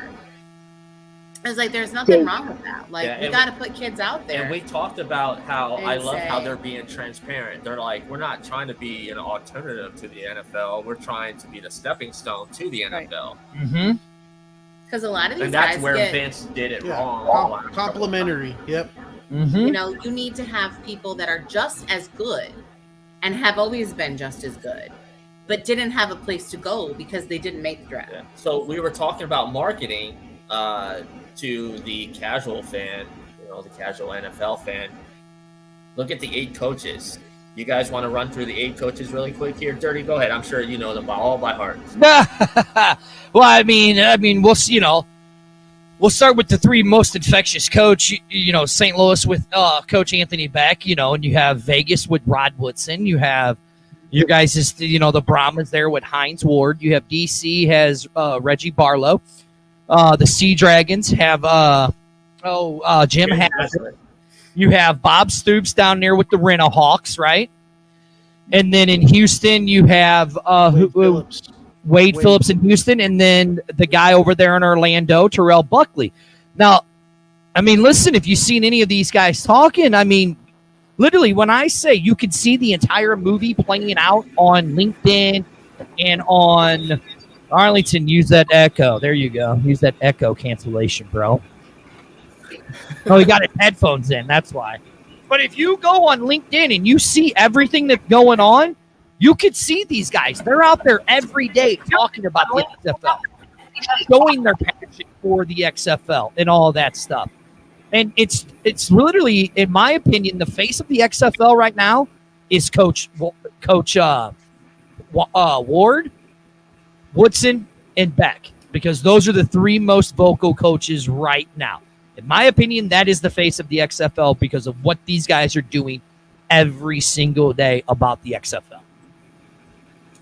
And I like all the coaches. Yeah, I mean, and they bring a lot of great experience. I mean, and it also, like, when you look at Bob Stoops, like one of the greatest college coaches of all time, in my opinion. But I think that there's a learning curve too. Like, if you're new to something, there's always a learning curve that has to happen. So get your feet wet with what has to happen. And you're like, I have all these really cool ideas. Let's put them out there. So you get excited about what's happening because you're like, oh, okay, so I can do this and I can do this and I can do this. And so, like, every time you see Hines Ward talk to somebody about the league, he is like, I really want to connect with the community. He says, there's something about San Antonio. So he sees it. He feels it. And I feel like every coach has this, like, growing connection to their city. So they're starting to, like, maybe they weren't from there. So they're like, oh, okay. So we're kind of like getting their feet wet. They're seeing the community. They're seeing what's happening there. So they're kind of like buying into the fans. And so the fans will buy into them additionally. And can I say that the actual mayor of San Antonio is excited. He's been trying to get an NFL team there in San Antonio for a while. So you've got all these people that are excited. So I think it kind of like webs out into the, like out into the masses. Like, we're not just, it's not just a grassroots effort. It's kind of like the grassroots kind of grow and then everybody takes a little bit out to wherever it goes. So I got to expand on that a little bit. Speaking of making connections with the community, the fan base, and I think Dirty's right on, spot on with the guys that are really kind of the spearhead of the efforts right now and being the front facing people for the league. But with Hines Ward, at least, and I'm sure it's the same with these other guys, a connection can be made one way, but if you're smart, you want that connection coming back the other direction as well. And Coach Ward has made efforts we've seen reaching out, talking to people in the community. I mean, he came on our podcast, which, I thought was awesome that he agreed to do something like that. We're just a small little, local podcast that's covered football in San Antonio. And he came out on our show and he actually had something for us. And he had a question about, I want ideas from you guys. I want ideas from the fan base. I don't want to do the dirty towels. He said, like they had in Pittsburgh. He wanted something all our own, and he's actually, he's serious. He's asking for the fans' reaction and ideas and something that can be implemented so that we have a part in building this team and making it more of our own. And I think that's a smart move and pretty great that he's doing that. I've been racking my head on ideas too and haven't been able to come up with something really good yet, but that's something we can talk about on December 10th when we have a lot of people there talking about this stuff. Well, I think like when they were talking about the yellow rose, like I think that I understand the need to keep things, you know, as close to the general like logo. I mean, I understand that, but at the same time, it's like, well, then we just build our own logo and say that we're affiliated because we love the thing. It's like when people make their own shirts, like I know. Hold on. I can't afford this shirt, but I'll make myself. One. Look, here's what I'll tell you. We did that in St. Louis with the Cacala's Law and all that stuff, right? And look, that's cool. It's cool that you do it. I mean, as you see right here behind me, I have a Coach Beck shirt. That's an illustrated drawing of Coach Beck filling the dome. I have the shirt over here, fill the top, right? But do this. At least try to buy some merch before you go and get the bootleg merch. You know, support the league. And this is what I'll say the difference between the coaches of 2020 to the coaches now, excluding Bob Stoops, right? You guys, for prime example, you guys did Leo, RC, you guys did a great interview with Hines Ward, but his horns forward, right? The playoff of his name, right? He's embraced it, right? He's embraced it. Coach Beck. St. Louis, the coaches before would not embrace Cacall, right? They wouldn't say it. But Coach Beck said it at the town hall, just like Rod Woodson said, horns forward, right? At your guys' town hall. Rod Woodson has embraced the snake pit, right? From what I hear, Wade Phillips, he didn't come up with it, but he's embraced the hashtag rough 'em up, right? I know that the mayor has the anchor in greatness tagline for the Dragons, right? Don't know if Coach Hazlitt, but you have these coaches, like I said, with Beck, Woodson, and Ward, who have embraced what the fans have been telling them to do, right? So that's what we need to do. And the interview I'm waiting for the most is when RC interviews Hines Ward's mama. I'm waiting on that too. I'm waiting on that. I want to hear. I want to hear that interview. I loved when he was like, I don't know if you want to talk to my mom. He took a couple steps back on that one. He did. I tell you stuff I don't want you to know. Yeah. But, I mean, that's what I'm liking about these coaches. And that's why I said, like, when we were and Arlington can vouch, when we were at Vegas, right? And the big thing, everybody's like, oh, where's Vegas playing? You saw our video. We showed you where the Rod Woodson Sports Complex was, right across the street from the Apex Center, right? Rod Woodson's leaving, and we say, Coach, we found your place to play. He threw it up. He's like, hell yeah, let's do it. Put me down my turf. I'll go play there. So these guys are embracing everything that the fans are telling them. And that's what a lot of people keep forgetting because they think that XFL 2.0 was so good, but they didn't really listen to the fans. They're watching the fans. They're watching shows. Guarantee you they're watching the Smoking Gun podcast. Guarantee you they're watching right now. Guarantee you they watch me in Arlington on Tuesday nights, Tuesday and Thursdays. Guarantee you they watch and they listen to what the fans saying. So that's why I'm saying any fan, don't give up. Keep pushing and doing what you're doing. It's us that are going to get this even more. I mean, John Cena says it all the time, right? Hustle, loyalty, and respect. Never give up. Oh, God. So Brian, I was teaching, right? I'm at work, and Brian's like, guess what? And I went, what? And he's like, the coolest thing just happened. I was like, what? He goes, the players just responded to my DM. I said, are you sure? And he's like, thanks, man. I said, congratulations, and they said thanks, and I'm like, no, I had a full conversation with Anthony Russo on Instagram. So and he said was like, he I'm down to come on the show, and I'm like, what the fuck is happening right now? Like, I'm so I just he was invited today, but he had something come up. But he's like, I want to do something in the future. So I was like, that's cool. I mean, like when you have that access, like we were at the Vipers game in Tampa Bay in 2020, and the kids were like excited to meet the players, which there wasn't a lot of that happening because it was so busy. But one of the kids threw a glove at it was Patrick. Patrick. No, that's his last name, Patrick, who got drafted to the Brahmas. He gave me his glove after he beat the DC. Yeah. And so Brian was like, "We should go back. When we go back, we need to get the glove signed." And I was like, "That's rad." cool. And then we didn't go to the game because of COVID. But like, there was that interaction that it made the kids feel special. And I think that there's a difference between, like, I think that that's the part that Dwyane understands, that he sees how important it is to get the fans involved and excited. It's probably in the box, actually. Well, to piggyback on that, Brian, I would love if I can get some contact information about Russo, because I have sent some messages trying to get a hold of his mom. See, I wanted to do the mom to mom RC interview. is relentless. Anytime she gets a chance to try and get somebody's mom's contact info, she's going to go for it. Give him my That's- contact information, because I want to do the mom to mom with one of the quarterbacks. Leave If I RC can get both, I will do both. No, it's not a bad thing at all. Let RC do it. RC attack, She's woman. going to get it, yeah. The mom's number. Get the number, RC, get it, girl. You go and do your thing. Well, I do you know, wanna... like, it's huge when you get to have that conversation with somebody. Is you got the inside track. If you're talking to their wife or their mother, you got the inside track on that person. Yeah.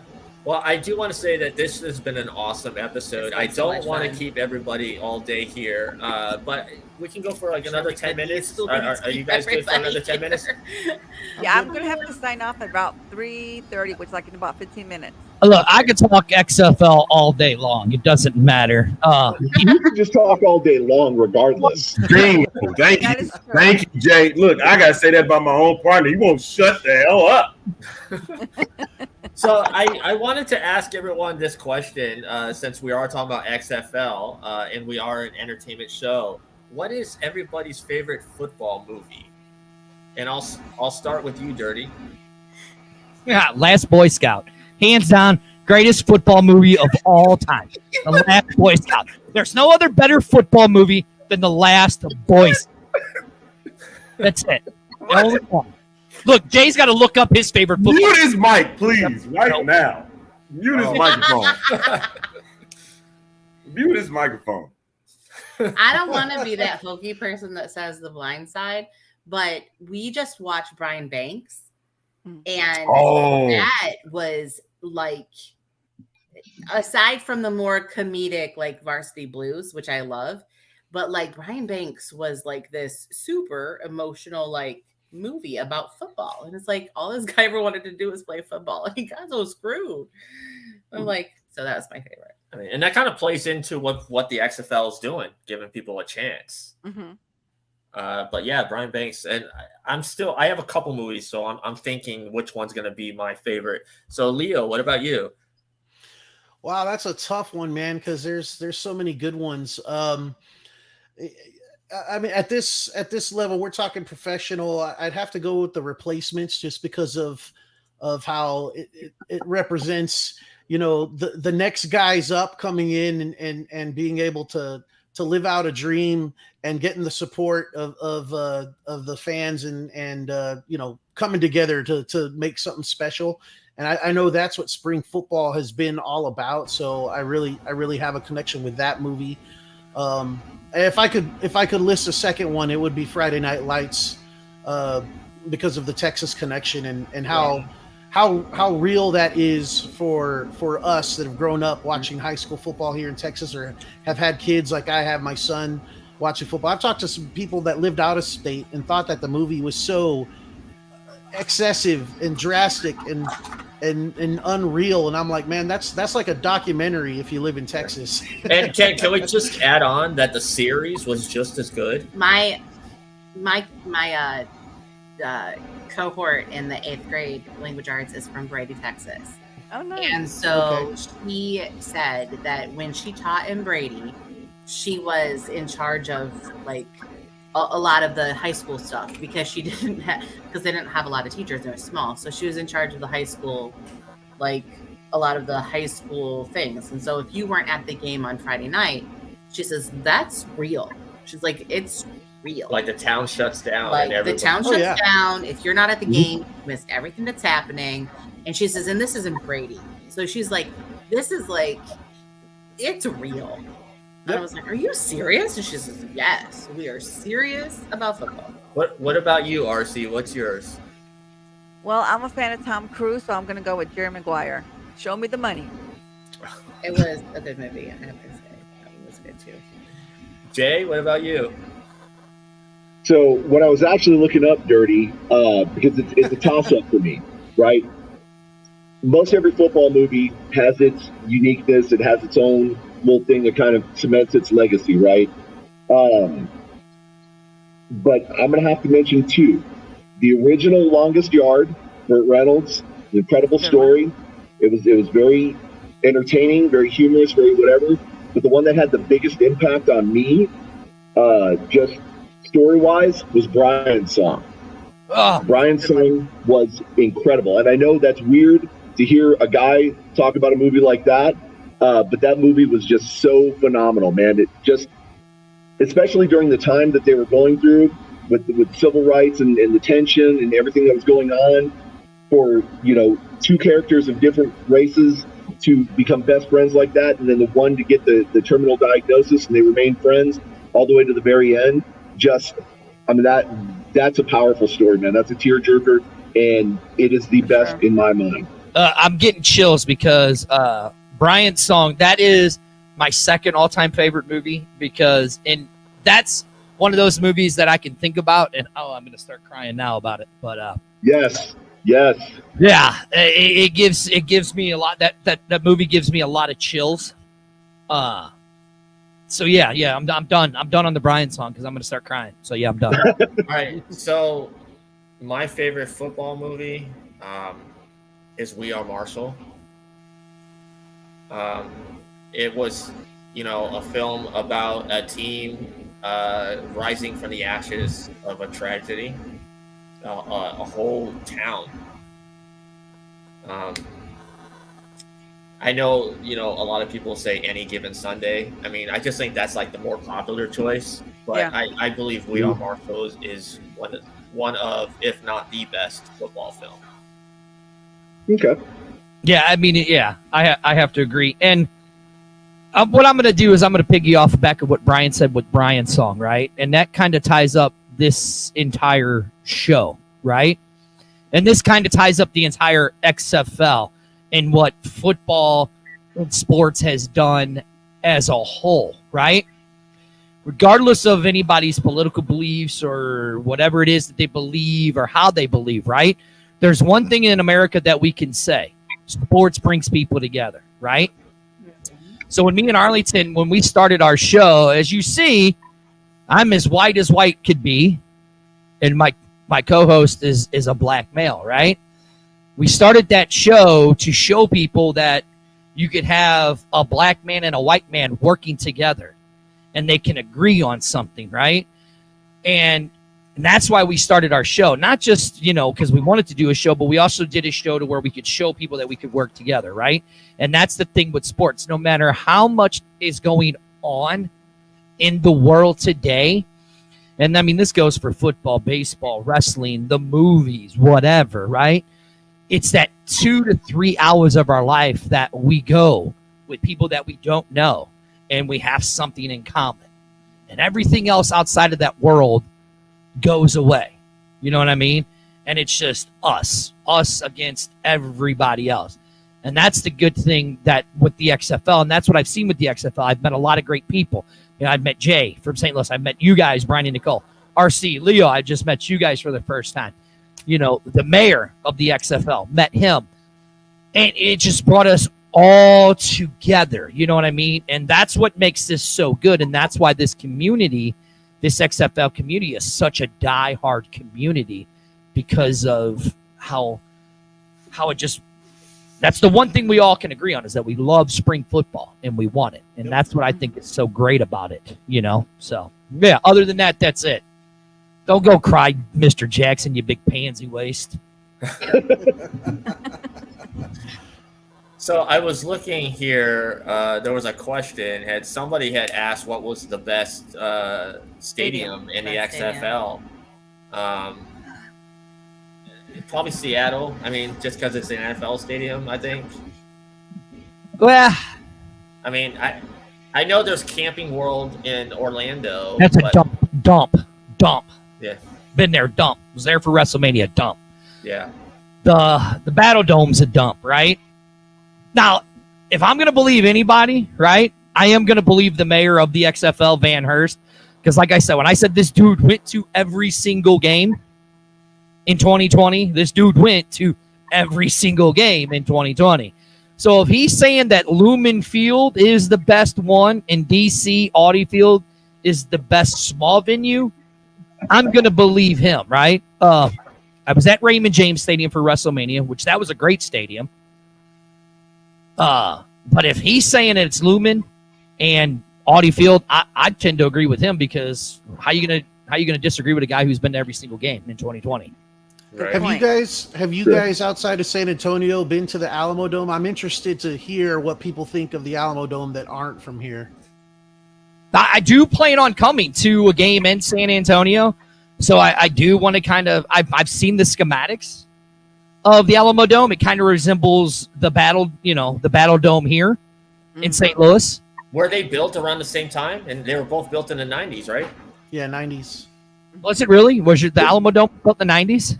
It was originally for the Spurs. It was built in 91 and opened in 92, I believe. Wait, hold on. Did you guys hear what she just said? It was built for the Spurs? Well, that's where the Spurs originally were playing. Well, they had hated it to play there when it first opened, yes. Oh, my God, in the Alamo Dome? Yes. Yeah, 1993 is when it opened. It took, I think, 3 years to build. And the Spurs played, I think, 2 or maybe 3 seasons there. On 7. 7. That many? 7. Wow, didn't feel like that. But on one side of the stadium, and they put a giant blue curtain so that to block off the rest of the stadium. And they had these portable seats that would come out in front of the blue curtain around the court. Unbelievable. There's still very cavernous. There's a video on YouTube about the Alamo Dome. Its original plan, they were building it for an NFL team that never came. Yes. That's the reason it was built. Okay. That's the truth. The Spurs just took up residency there. Right. I got a question for the San Antonio people, because if I don't ask this now, the mayor of the XFL, I know he's going to call me and he's going to yell at me. So with the season kicking off February 18th, right? Have you guys seen a schedule for the Alamo Dome? Is there anything going on that week of February 18th at the Alamo Dome? Because if I'm not mistaken, isn't it the San Antonio Rodeo coming right around that time? But that's not at the Dome. The rodeo doesn't take place at the Dome. So that's not going to be at the Alamo Dome. That's at I the don't think there's any Freeman concerts there Coliseum. either. Okay. Well, in the AT&T Center, or whatever it's called now. There's currently nothing on the docket on the Alamo Dome events calendar. Nothing for the month of February. It jumps from January 28th with the Royal Rumble to March for some Disney on Ice. Okay, events. stop right there. Here's what I'm going to tell you. This is another. Listen again. This is what I'm saying. If you do digging, right? Here's a dirty prediction. No. What did you just say was coming in January? The Royal Rumble. Royal Rumble. Everywhere there has been a wrestling event, the next event, right, has been an XFL game. Wow. The XFL has had a game in that event. So, if you're saying there's nothing there in January, I'm saying opening night, it's the Battle Dragons versus the Yellow Bellies. Mm-hmm. Prime time at the Toilet Bowl. Alamo Toilet Bowl. We're having some deep fried batter chicken, baby. Let's go. There's going to be 4 games that weekend. Deep fried chickens in the parking lot before the game. Yeah, there you go. Hey, there's going to be Cacan may be law. Saturday. Check this out. Cacan may be law, but we're in the Wild West, baby. Stampede is the law. Let's go. Let's go. And Sandy better bring her dance shoes because we're having a dance off. That doesn't make sense. That was a terrible tagline. So Let me work on what's it. the first game that Saturday? Since there's going to be 2 games Saturday It's and going 2 to be one game Saturday. Are you sure? Look, again, I'll make a speculation. One game Saturday. You have a very die-hard football fan base in Texas, right? Yep. You have a very die-hard football fan base for a team in St. Louis, right? Mhm. Why not make that your primetime big game? Either that Right. or the Vipers. That's what either one of those. But can you imagine you do the very first XFL game, right? Because I guarantee you they paid attention to what the USFL did, right? Mhm. You imagine the very first kickoff game for XFL 2023, right? Okay? Put that comment by Mr. Jackson. I just love when people pat me on the back. It's so nice. But think about it. You have the brand new team whose fan base is almost as diehard as the Battle Dragons fan base, right? You have the Stampede going against the Cacall, right? In the battle for the Dome, the 2 only Dome stadiums. You have that opening night.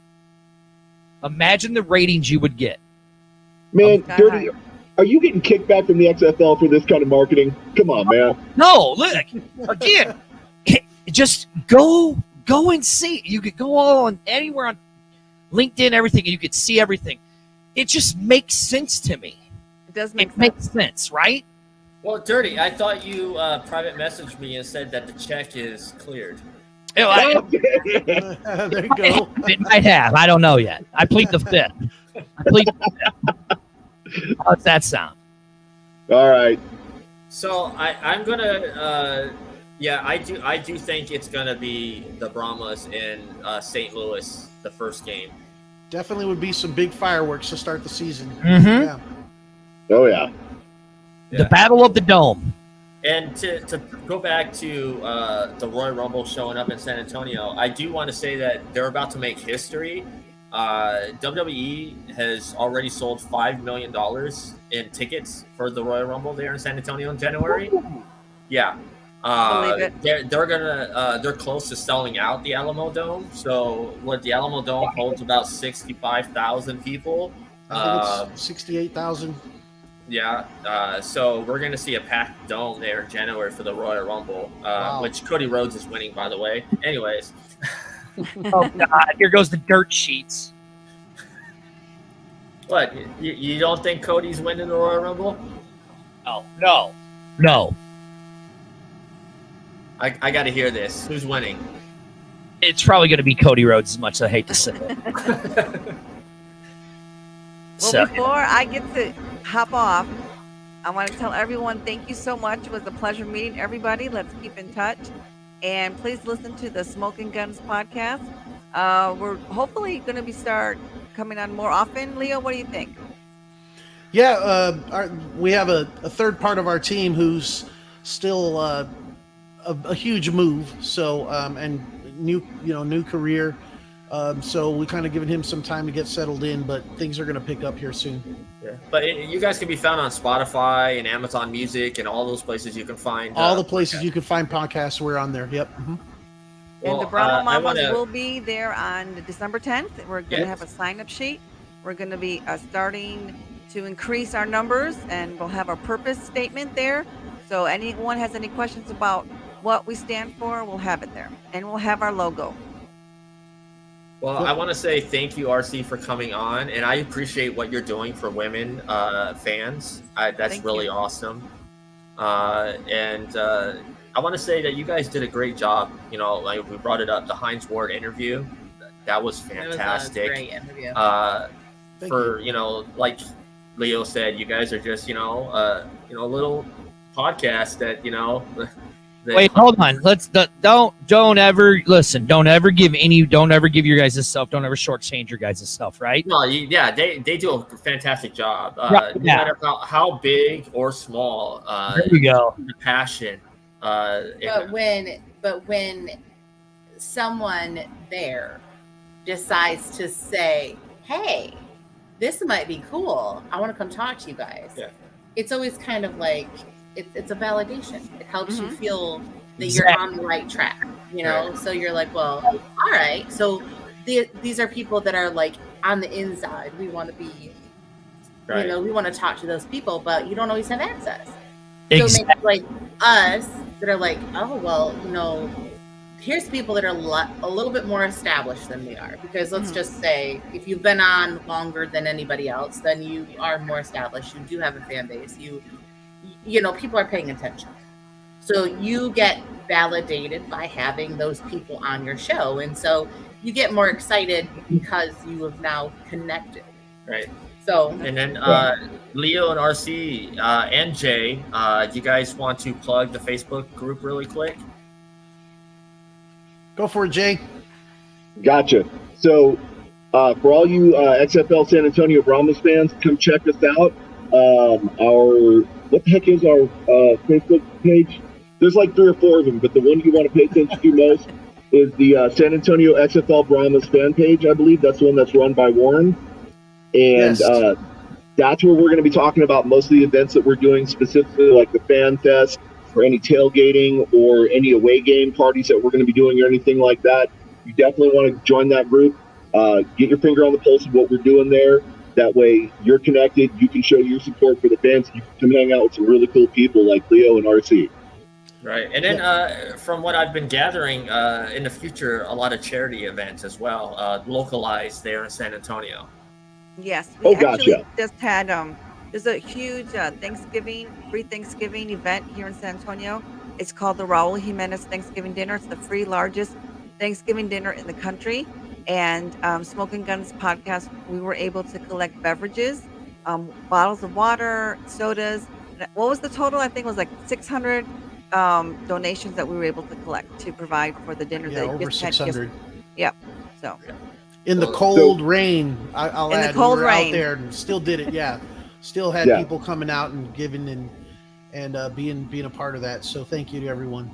Thank you, Brian. Thank you for reminding me. Also, for our Fan Fest, we are doing a toy drive to bring a new unwrapped toy that you can donate, so that we can donate to one of the local charities. Probably, I think it was Toys for Tots. I'm not 100% sure, but we're going to be donating all of that in the team's name, just as an extra way to, raise awareness to the Brahmas and their involvement in the community and what they want to do to connect with the people of San Antonio as well. So December 10th, 10 to 3, come on out, bring an unwrapped toy, be prepared to have a great time. You can sign up with the Brahma Mamas with RC.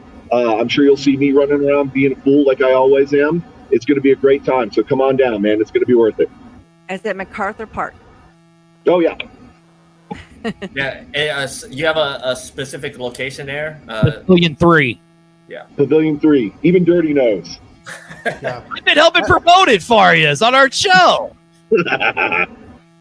That's important because it is a big park. So Yes. Pavilion 3. Don't get lost. Yes. Well, I appreciate you guys coming on and talking some XFL and having some fun banter. So, Dirty, you want to go ahead and give yourself a plug? I mean, pretty much everybody knows where you can find us at. You can find us on Facebook, YouTube. On YouTube, you can find us you can find us at Pro Football Alliance. We changed our YouTube page up. Other than that, on Facebook, Twitch, Twitter, Instagram, you can find us at the X Fan Show. We do the Afternoon Delight every Tuesday and Thursday, and then we're going to start back up the Battlehawk special show on Wednesday nights. We've kind of gotten away from it because me and Arlington kind of work different schedules. That's why we kind of switched to the Afternoon Delights. But I mean, here I'll say this. I mean, I've been doing this XFL stuff for almost since 2018 now, right? And we started out, and I never thought of us that don't. So when I say don't think of yourself as the small, because there's a niche for everybody out there. Not everybody's going to like your stuff that you talk about. Not a lot of people like our stuff that we talk about, but it doesn't matter. It's about getting your stuff out there, getting the fans engaged, and each and every single one of you guys are doing that in a great way. Like this Reels and Heels, I would love to come on and talk wrestling and movies with you guys, right? Yeah. I can't wait to hear RC's interview with Hines Ward's mom, right? Right.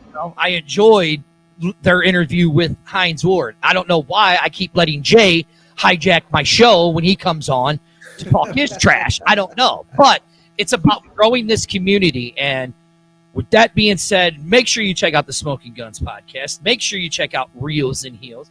Make sure you check out the X Fan Show. And if you are in the greater Texas area on December 10th, get off your lazy asses, drive to MacArthur's Park at 10 a.m., go to Pavilion 3 and hang out with Jay, Leo, and RC and support the XFL and go bring toys. I mean, let's go help some little kids. You know, It's a that's what win-win. I was saying. Right. Yeah, exactly. And you can use Jay as a pinata. Let's go, baby. Oh. I have a fun idea before I go to the show closer.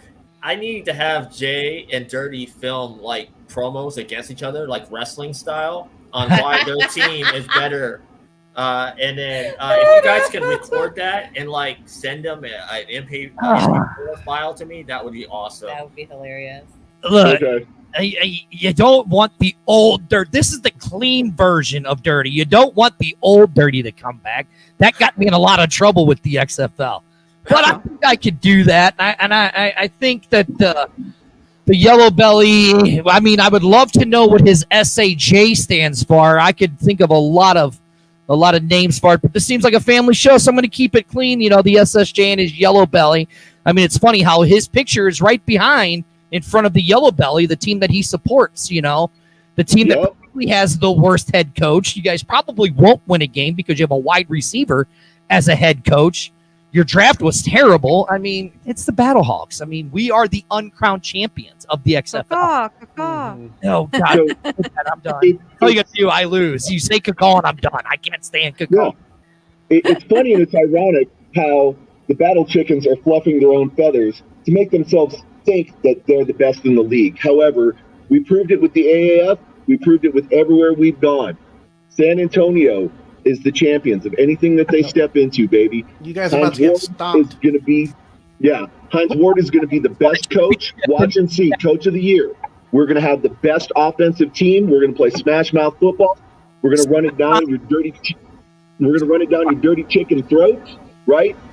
San Antonio, St. Louis in the championship, and we're taking home the trophy, baby. It's all us. Yeah. Let's go. I love that. Down your dirty chicken throat. Your feathers are about to get plucked. Oh my God. It's not going to happen. I mean, we have a roll tide. Dirty. We have AJ McCarron, a roll tide quarterback, right? Right? Who's your guys' quarterback? Oh, exactly. Nobody knows. Nobody knows who your guys' quarterback is. I mean, that's the problem. You know, we have Ryan Willis. We have an offensive-minded head coach, right? We drafted all receivers, all hands guys, running backs, tight ends. We're going to play. This Battlehawk team is the next greatest show on turf. 3.0. We're going to score 2,000 points a game. And I'm saying it now, we're going undefeated. We are going on February 18th. We are going to walk into the Alamo Dome, right? Rub your guys' yellow bellies, and then pick your yellow dandelion sign and blow it, and watch your dreams of your XFL team feather away down. Dirty, wake up! You're dreaming. Dirty, wake up! You're dreaming. Yeah, that sounds like some deep. That sounds like some deep fried BS to me, son. You come on down to San Antonio. We'll show you where it's at. Oh, I'll be down there. Don't worry. And I'm going to bring down good barbecue. I'm going to bring St. Louis barbecue. Okay. Yeah, I'm going your mustard sauce barbecue. Barbecue really is. Yeah, your mustard sauce barbecue. Get out of here with that, baby. You opened a can